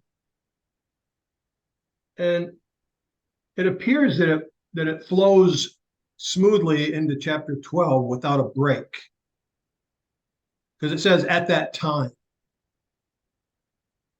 chapter 12, verse 1. To understand chapter 11 and the chronology of events, would one have to then move smoothly into chapter 12 as a continuation? Yes, that's an artificial boundary. Yeah. So we can do it next time. Chapter 12 also. That's very important. Okay. You want to read few verses? No, I just wanted to make that point, that it's a smooth transition as a continuation. It's an artificial boundary. Yeah. What I wanted to ask is, or not necessarily ask, but make comment on, is in Revelation, as we move forward in Revelation, we come to Babylon is fallen. So we're dealing with the Roman Empire, or the Persian Empire, and the ram and the little horn. But then we move to the end of the age and we find that we're in Babylon. But Babylon is the head of gold.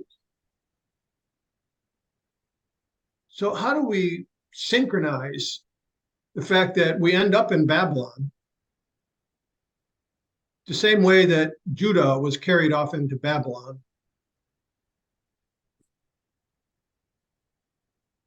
That's a good question. But under the new covenant, the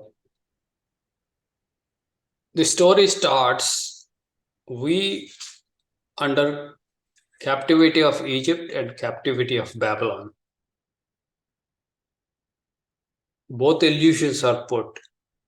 So God asks us to come out of Babylon. My people don't partake of our sins, so that you don't partake of our plagues. That's for Babylon. For Egypt, he himself would deliver us from Egypt when we enter into new covenant. So we are delivered from spiritual Egypt, but Babylon we are told to come out. And we were also somehow under spiritual Sodom. So, yeah, and that's the point I'm trying to make here, is that these things have to overlap, because all the characteristics that we find in Babylon, many of those characteristics can be found in the little horn. Exactly. That's the mystery somehow we have to solve in coming few weeks. So we are also in Sodom, and just like Lot ran without looking back, we were instructed to run for our lives without looking back from Sodom, spiritual Sodom. And we are also in spiritual antediluvian world. So before flood, in Noah's time, how the world was wicked. So we are placed in the same scenario now, spiritually, and we have to find that boat, Noah's boat, the ark. and find and stay there, because this is going to be decimated. So we have, but how we landed there, it's a question I don't have answer right now, at least. But it's a very good question.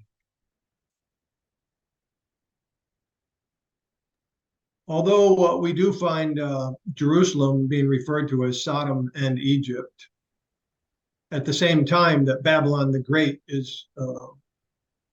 has arisen. That's true. You have things from shadow. Judah was at one time was called Sodom by God because of their excessive sins.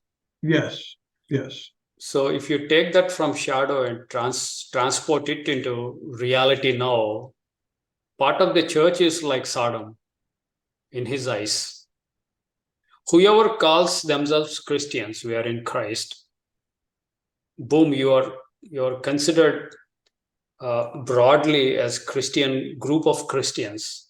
In this group of Christians, some are so bad, they're considered Sodom.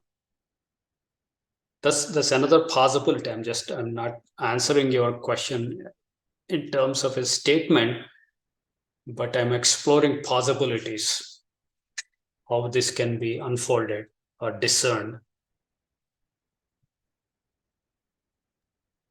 Yeah, my daughter dropped her child off today at Tampa Christian Academy. And when she was in the parking lot, there was pro-LGBT people dropping their children off at the Tampa Christian Academy also at the same time. So they do not, the academy doesn't discriminate against who can come in as a child. Yeah.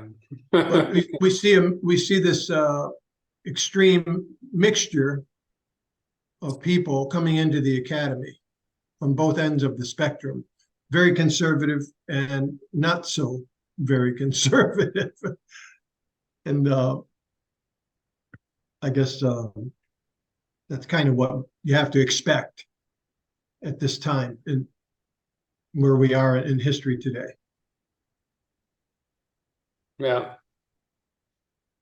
Yeah. So I still do not know how Babylon invaded and captured us. The whole New Testament story begins that we are already under Babylon. So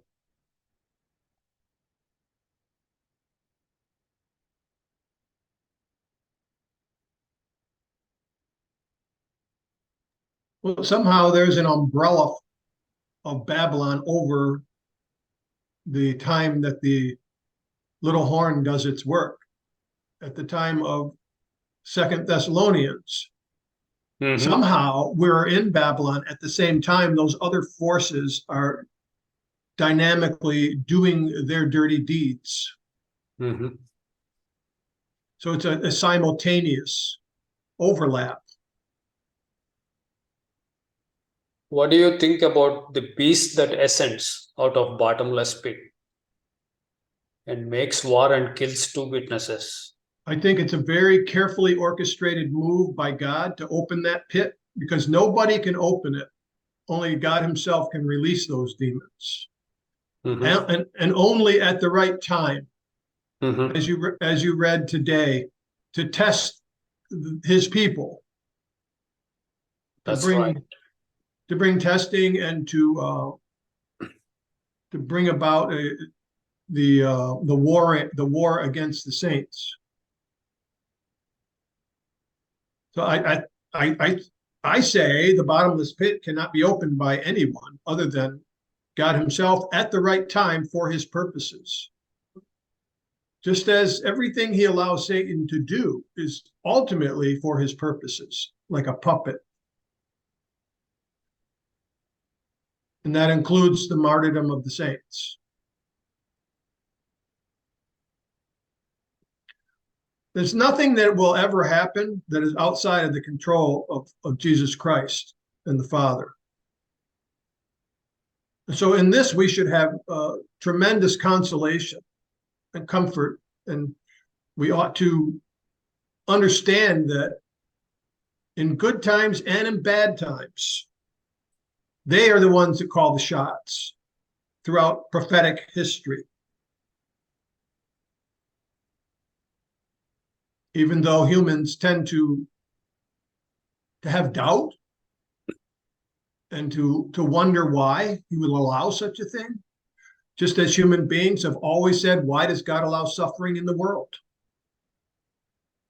Why does he allow famine in Sudan and in Darfur? Why does he allow tsunamis and all those other things that bring about tremendous suffering? It will be the same under the heavy hand of satanic deception. The people, including the saints, will say, why is he allowing this? But I think the answer has to be, he does what he pleases, whenever he pleases, for his purposes. And we have to expect that that's the way things are. Satan never has the upper hand, but he's permitted to do certain things for God's purpose. I think that's how I look at it. Yeah, that's right. So while we want to understand these things, we must not be in terror of them. We're not supposed to lose sleep over it. No, that doesn't help. Losing sleep will not help you spiritually. You have to, you should not be terrified, but you should do it like preparation. You know, some times are coming and you prepare for them. Also, how do you prepare is the next question. We were talking about that like some time back, like in breakfast meeting. Tom and few others, I don't know if you were there, when Stephen was martyred, he was shown the vision of heaven, Son of God standing on the right-hand side of majesty. When he was about to lay down his life, when people are stoning him, he saw the vision, he saw the heavens, God's throne and God's glory. And then he prayed for his murderers, forgive them, and he breathed last. So the vision of heaven or God's throne helped him. At least we see one scripture as example. So God's throne, when you come to God's throne, that's a powerful, positive thing to meditate, thing to look to. So we are thinking in terms of having the feast theme as God's throne and keep the vision. So I proposed that, and I think they're still, Don and Tom are positive about that, but we don't know about others. They might do a wider consultation. And my idea and my passion is to go through God's throne, different components, different aspects, like one day on cherubims, second day on seraphims, third day at 24 elders, and fourth day, the worship that goes on, the hymns, and the content of the hymns, and the worship and praise. And other day, the thunderstorm that is associated with God's throne.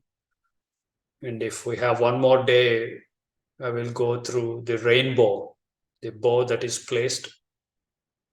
Some of the interesting features of the tabernacle and temple, how they are shadowed the reality of God's throne. So that's another bigger task, both from tabernacle and temple and the new covenant temple, how all these things translate to God's throne. These are some of my ideas that might give us a good positive vision. This is what reality is. This is the headquarters of universe.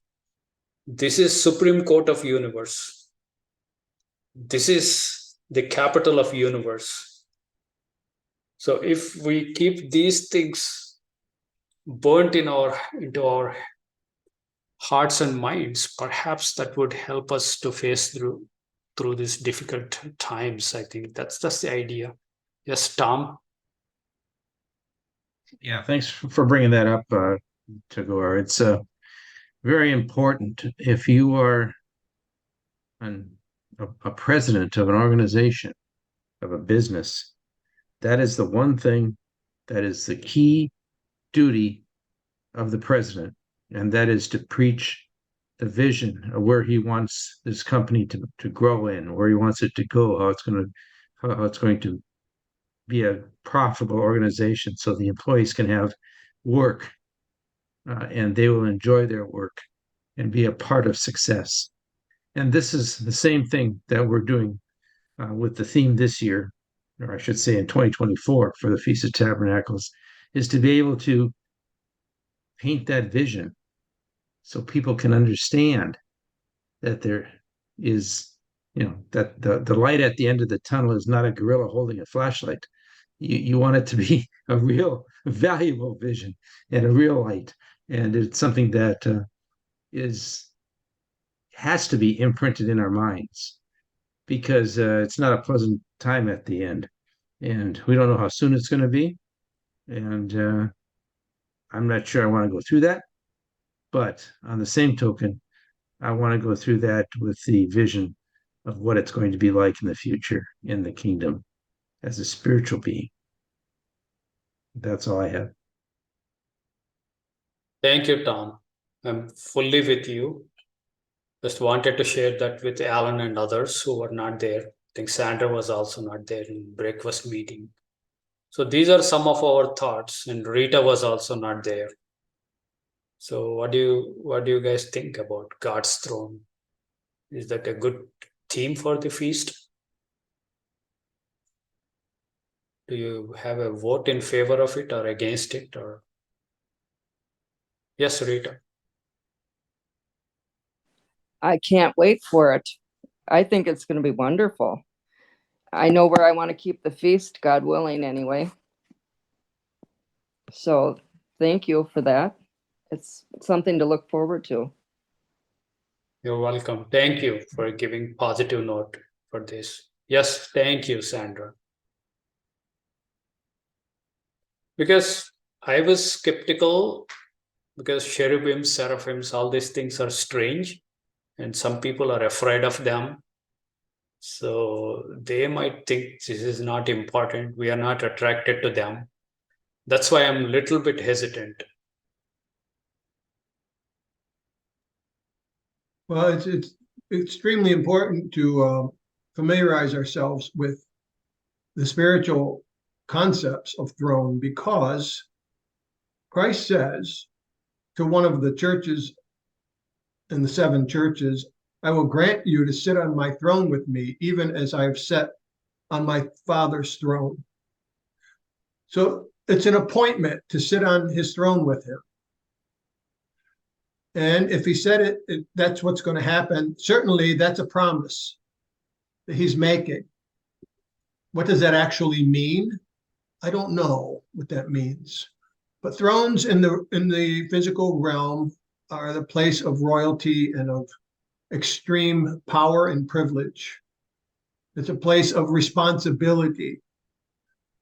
So if you are appointed to be one that is going to sit on the throne with Christ, even as he sat on his Father's throne, sat down at the right hand of the power on high, then it's extremely important for us to meditate on that. and to try to understand as best we can all the scriptures that allude to that, and to try to cement in our minds a vision of that. Because it's a vision of beauty, the beauty of holiness. It's a vision of strength for you to get you through difficult times. And let's face it, the scriptures are loaded with things concerning God's throne. We see it in Exodus, where the 70 elders see God. We see it in Isaiah chapter 6, where he gets his mission given to him. And we see it in Ezekiel. So there's so many places to draw from to get additional features, additional vision. It's one of the most important things that we can do, is to have a strong vision. And also, it says, let no man take your crown. People who have a crown sit on thrones, right? And he tells the 12, you will sit on 12 thrones, judging the tribes. Yeah. Let no man take your crown is an association with thrones. A very good point. So it is probably a great undertaking to use that as a theme. So there is a possibility and potential that your throne and your crown can be taken out if you're careless, if you don't value or something like. But it's also positive, like so much is promised for you. You can work like 40 hours, 50 hours a week, 60 hours or 70 hours a week and earn more money, ruining your health, ruining your family, relationship. You can achieve only so much. You can become a vice president or an executive, and you can earn so much, and perhaps luxury cars and a big house and boat, and that's it. You can't do more than that. But sitting on the throne of God in the heavens and very center, God's throne, you're part of that. Not just part of it. You are actually given a crown and a throne. It's impossible for any human being to reach, to accomplish that. But such a high elevation is given to us, promised with the new covenant and precious blood of his son. It should motivate us. Yes, and we can contrast that real throne, the eternal throne, against this throne of the little horn, and show the insufficiency of this little horn's throne, and show the artificialness of it and the temporary nature of it, and how it's passing away. You know, this term, passing away, the things of this world are passing away. Yeah.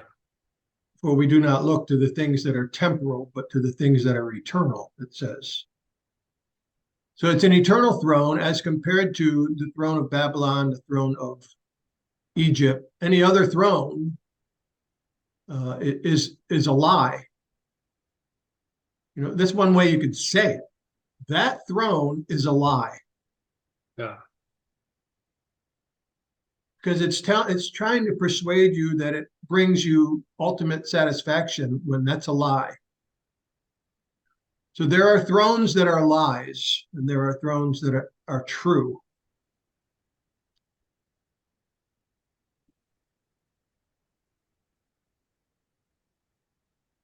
Yeah, there's a perishable wreath and imperishable wreath.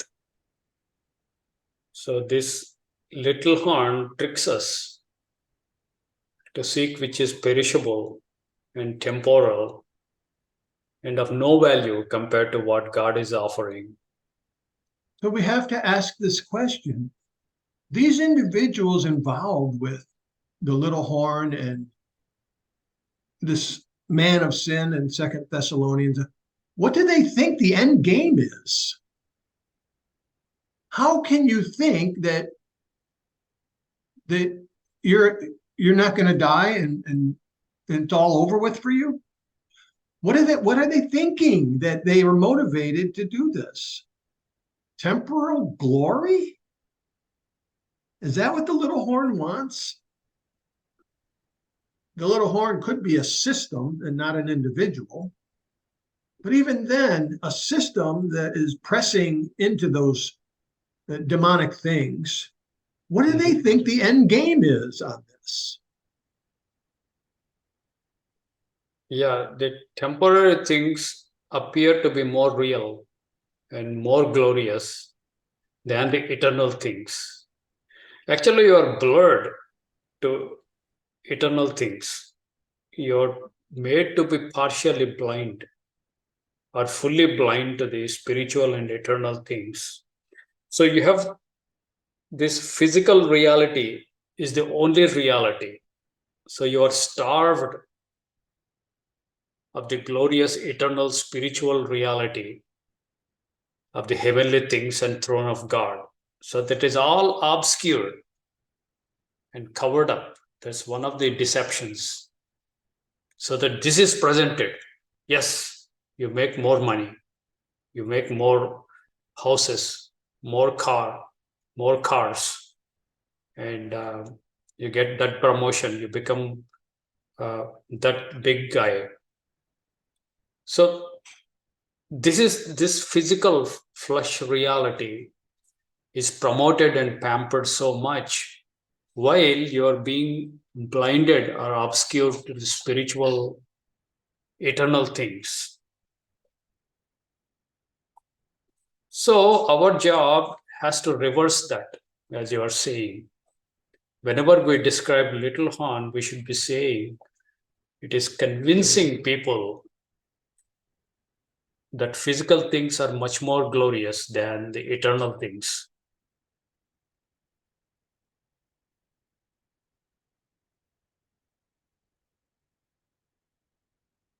And the little horn has advantage because all the things it advertises are tangible.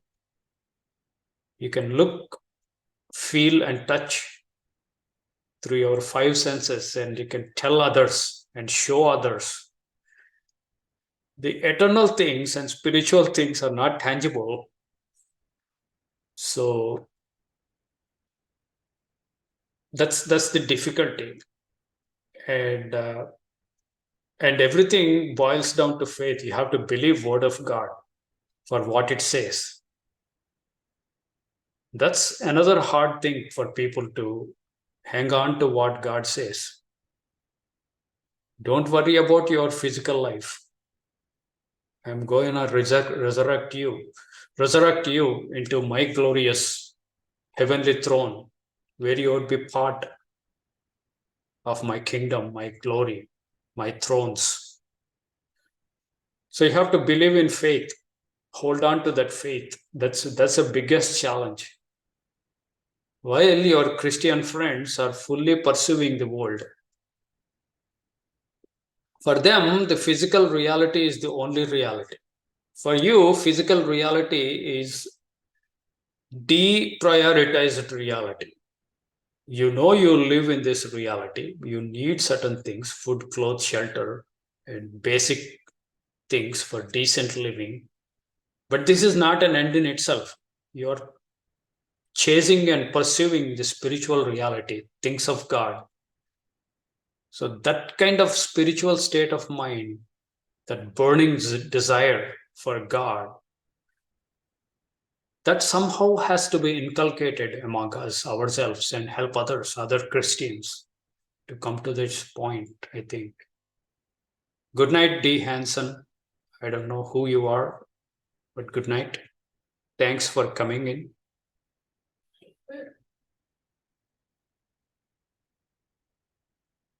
Anybody knows who that D. Hanson is? Yes, Rita. That's actually Deb and Steve Hansen, and I shared the link with them. They were very interested in listening and learning some of this. And she works, so I'm sure they had to, get to bed. But anyway, I'm anxious to find out what they thought. Sure. But that's who they are. Okay, thank you. Thank you for You're inviting welcome. others. Yeah. Yeah. Hope they are not offended. Some of the things we speak boldly sometimes. No, they're good friends. Well, thank you. You can explain some of the things that could be perceived as harsh, but that's fine if they're your friends.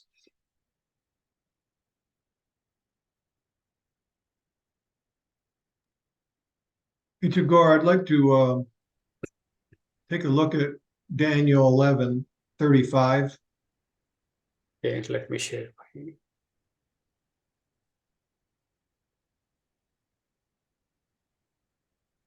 You're seeing my screen, right? Yeah, I'm in 11:35, trying to get.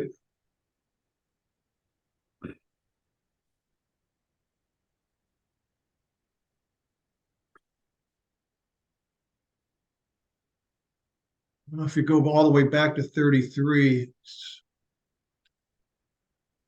they shall instruct many, yet fall by the sword, by flame, captivity, spoil, many days.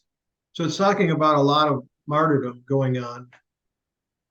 34, and when they shall fall, they shall be helped a little help, but many shall cleave with flatteries, and some of them of understanding shall fall also to try them and purge them.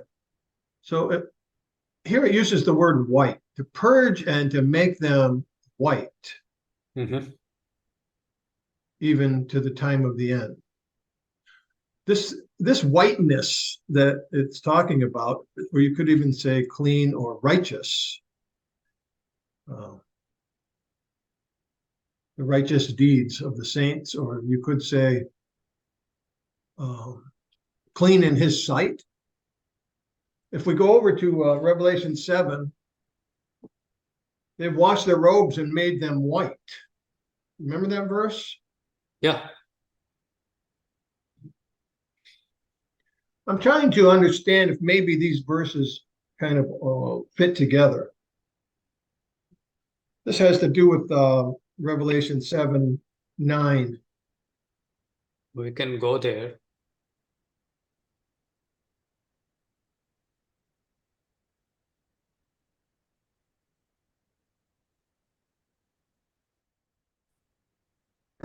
They're going through all this tribulation to purge them and to make them white, even to the time of the end. Mm-hmm. And it seems that this Revelation 7 can also point to a time of the end. Mm-hmm.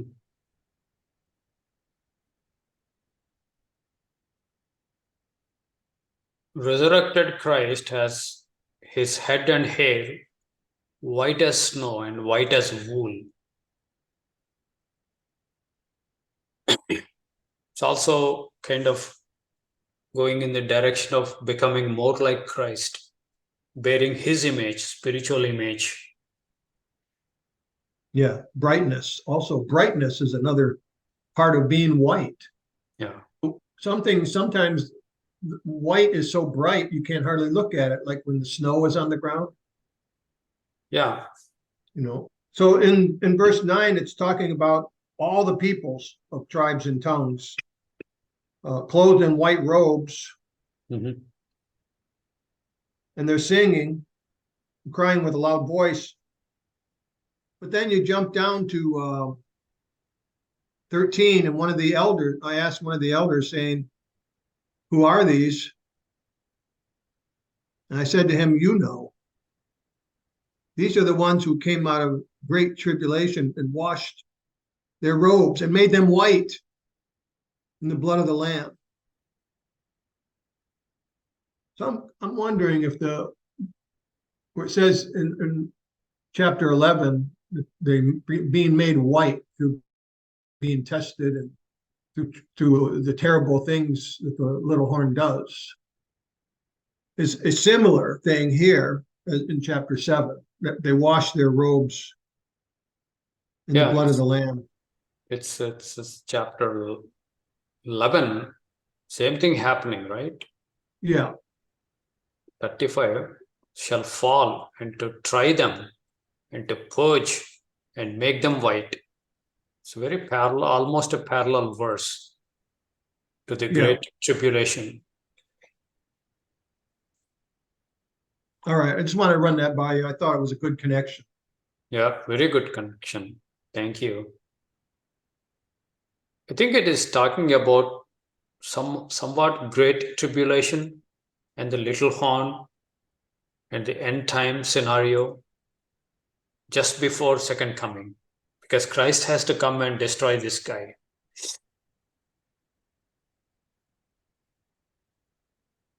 Then if you go back to the 5th seal, we see those under the altar. That's Revelation 6:10.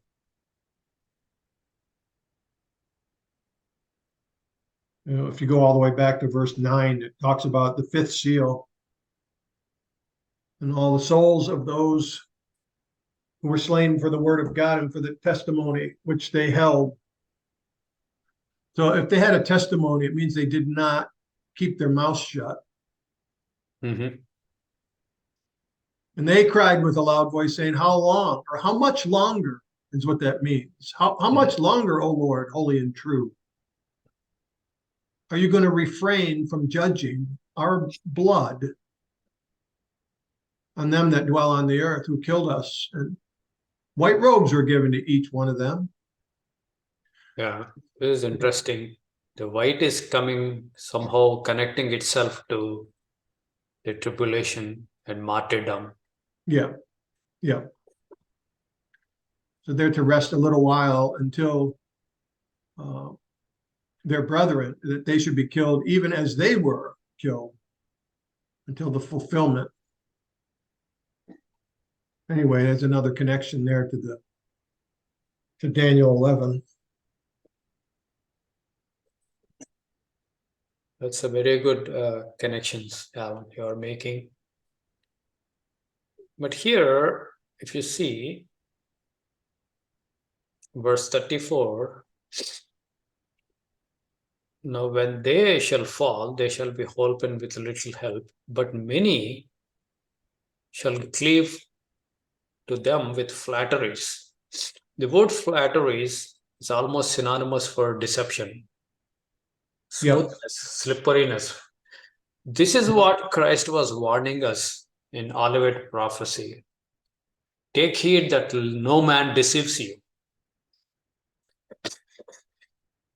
Deception is the first attack, and second is your physical life. Either you are killed or taken into prisons, which affect you physically, but not spiritually. But the deception, the flatteries, that can also affect you spiritually. You voluntarily give away your your covenantal status, that is your spiritual eternal glory. You voluntarily give up because of the flatteries and the deception. You go after physical, go after worldly glory. Well, it doesn't even have to be physical. It can be philosophies and Oh yeah, ideologies. Like people create an idol out of various political systems. So it can be both physical and ideological, yeah, philosophical. yeah. Many people today are taken by philosophy and aspects of philosophy that is very progressive. So they're Behind those philosophies are demonic forces that are forces of flattery, intelligentsia, that kind of thing, right? Secret knowledge also an idol and a flattery and a lie. And some are taken by that. They don't have to go for the big boat or the big house, but they go for philosophies that are demonic.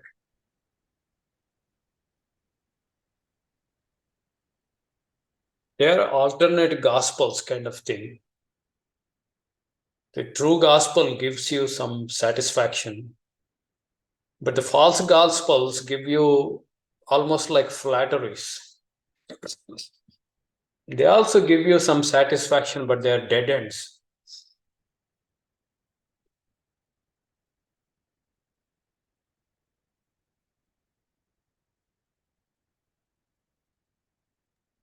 Yeah, you know, in Ephesians, we see this statement that our growth, it says that you might grow up into him. If we encounter any teaching that seems to go against that idea, like a flattery might say, you're okay by just the way you are. Right? I hear this all the time on Christian radio because I listen to Christian radio a lot. And there's a lot of this teaching out there that God loves you just the way you are, and he will not love you more, even if you have a greater performance in obedience. He's not going to love you more. You know what? Even if that's true, what does that lead you down a path of? Lead you down the path of not trying to grow up into him. Yeah. So this is one of the things I've noticed in modern Christian circles. There's not a heavy emphasis on growing up into him. The way Ephesians puts it, it's so beautiful the way it says it. Mm-hmm. So this is one deception, one flattery. It's a philosophical or ideological position of you don't need to grow beyond what you are now. You're fully accepted the way you are, and you're pursuing growth. Maybe you're just feeding your own ego by doing that.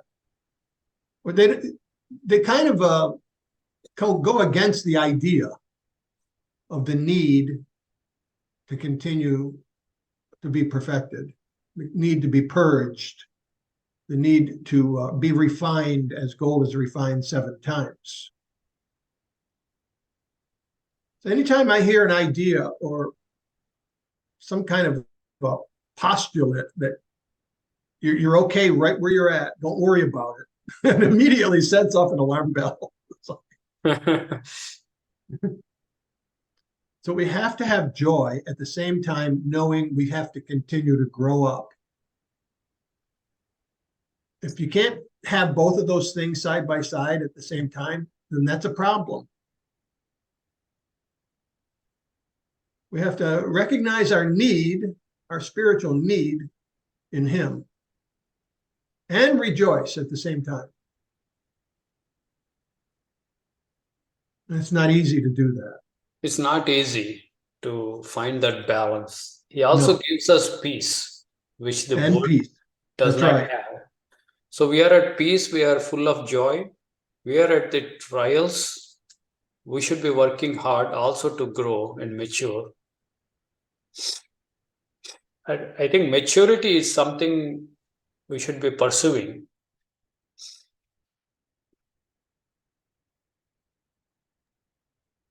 But interestingly, in Revelation 11, verse 35, it says, it uses the word to purge. What do you purge? Impurities. Yeah. So people who have impurities because they've been laxed or they've been not very zealous, or they have less than energetic spiritual growth because they have not really been growing up into him. So he's going to purge that out of those people. He's going to take those who haven't been doing very well and turn them around. That's what purging is. It's the removal of that toxin that exists. To make them white because they're not white right now. You get it? They're not white yet. He's going to make them white. So this is kind of addressing the fact that the lukewarm Christian can be made white and purged. Mhm. When push comes to shove and they're put in you got two choices here, faith or not faith. Then you're put in a position where there's, you have to choose. So if I say some people who are not white are going to be made white because they have to be purged to get there, that gives me a lot of hope. It makes me feel like God does his work and he knows how to do it. He can take someone that's not white and make them white by purging them. And Yeah. he might use the sword or the flame or captivity. He may make them a spoil. And he may give them a little help, says here. And when they fall, they should be helped a little. But they will be made white. So I think the overall picture here is it's a perfecting of his people who are not growing up into him, but they will when God works on them individually. Does that make sense to you? Yeah, we have two portions, two factions in the church.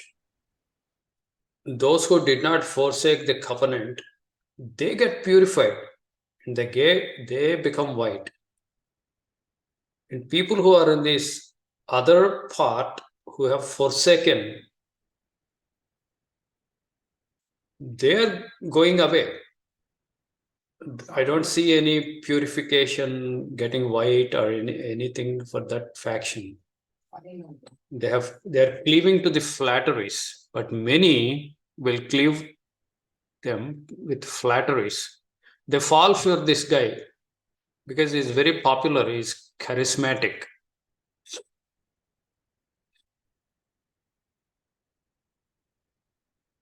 Yeah, that's right. And many will be. And deception is going to catch many people who are not aware of the fact that they're being deceived. So few paradigm is applied here. Many are called, few are chosen. Many would walk in the broad way, but few would walk in the narrow and difficult way. So majority of Christians are so happy with this guy, and the same guy would be killing the true Christians, or some of the on borderline Christians also he will kill. But nobody has clue that this guy is actually killing, because he works behind the scenes as a killing machine. But on the surface, is very popular and very Christian-like, with a smiling face. We don't know how this plays out, or it is already happening, we don't know. But this is very contradictory descriptions of this guy.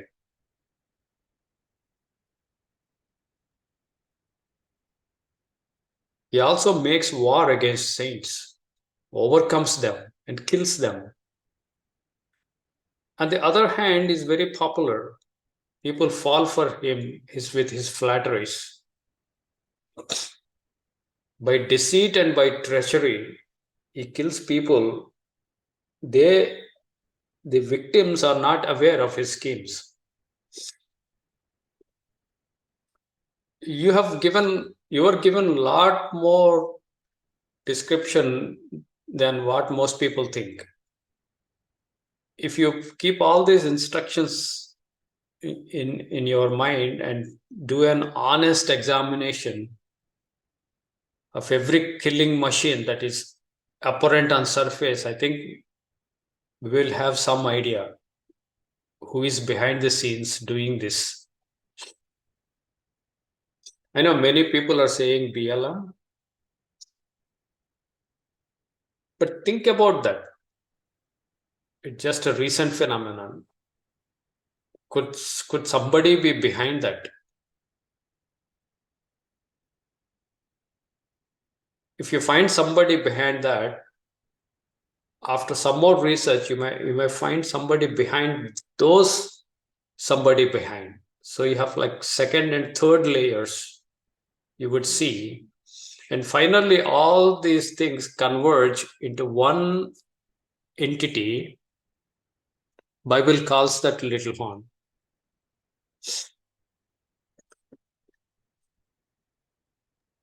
We Yeah, call that, well, that's yeah. because there are still 7 other horns doing whatever they are under the power of the little horn that became great.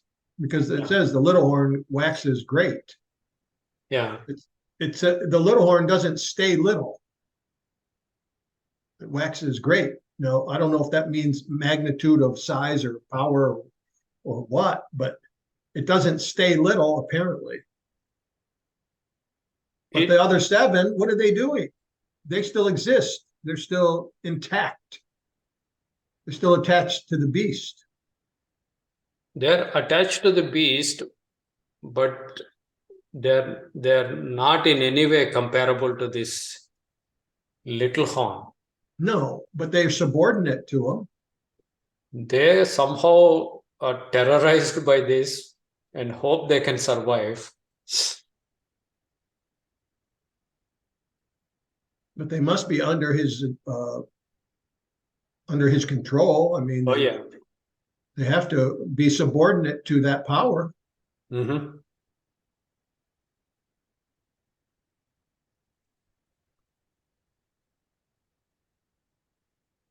We have not yet identified the 3 horns that were replaced with the little horn. I don't know if there's an Antiochus era shadow of that.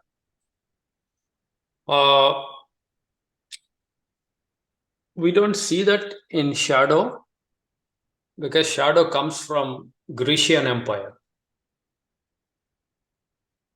The horns come from the reality beast empires, not the statue empires. So it's not from Rome. Rome does not have 10 horns.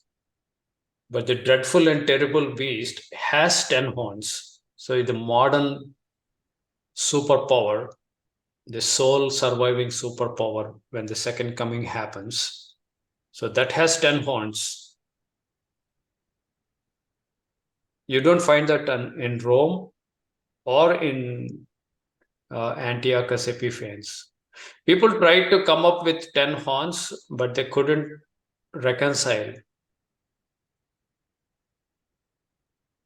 with the Grecian kingdom. Yeah. You find only some things in shadow, but the blown up thing comes in reality.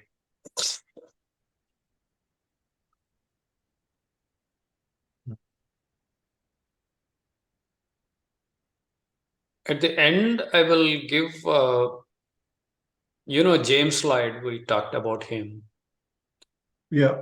He did some 30 plus years of research on these entities with the pattern recognition Yeah. and pattern matching. Maybe at the end of this little horn thing, I will give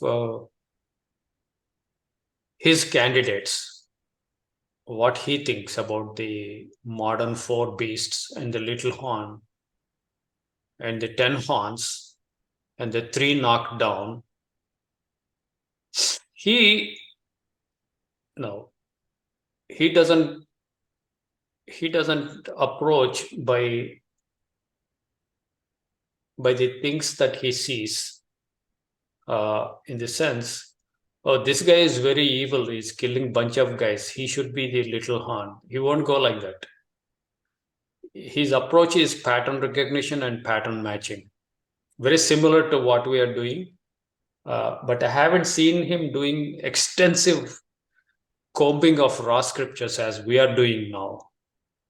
For every entity, we have like 200 to 300 points, like spiritual locusts.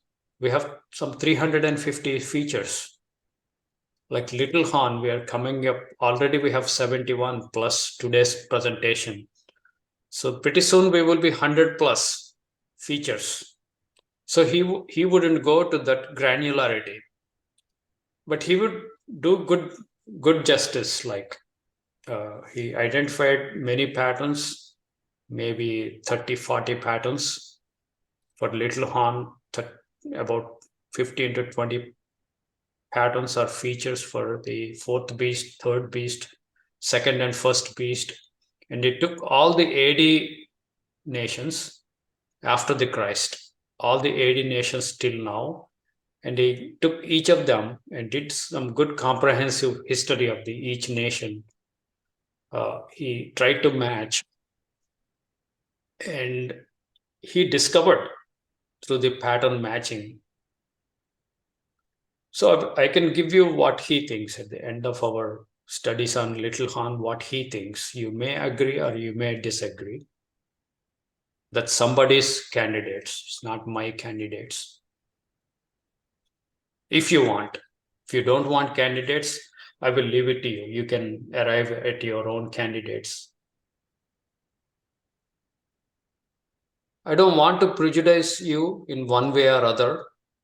My job is to present the raw data.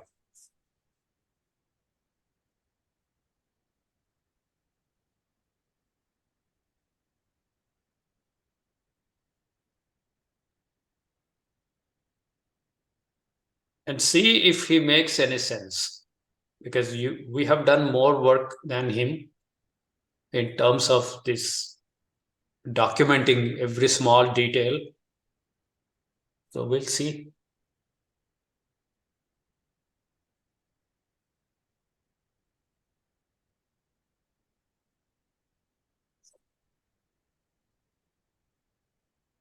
Would you be interested? Like, I know Alan and me are talking, but how about Tom, Marlene, Rita? I would be. Okay.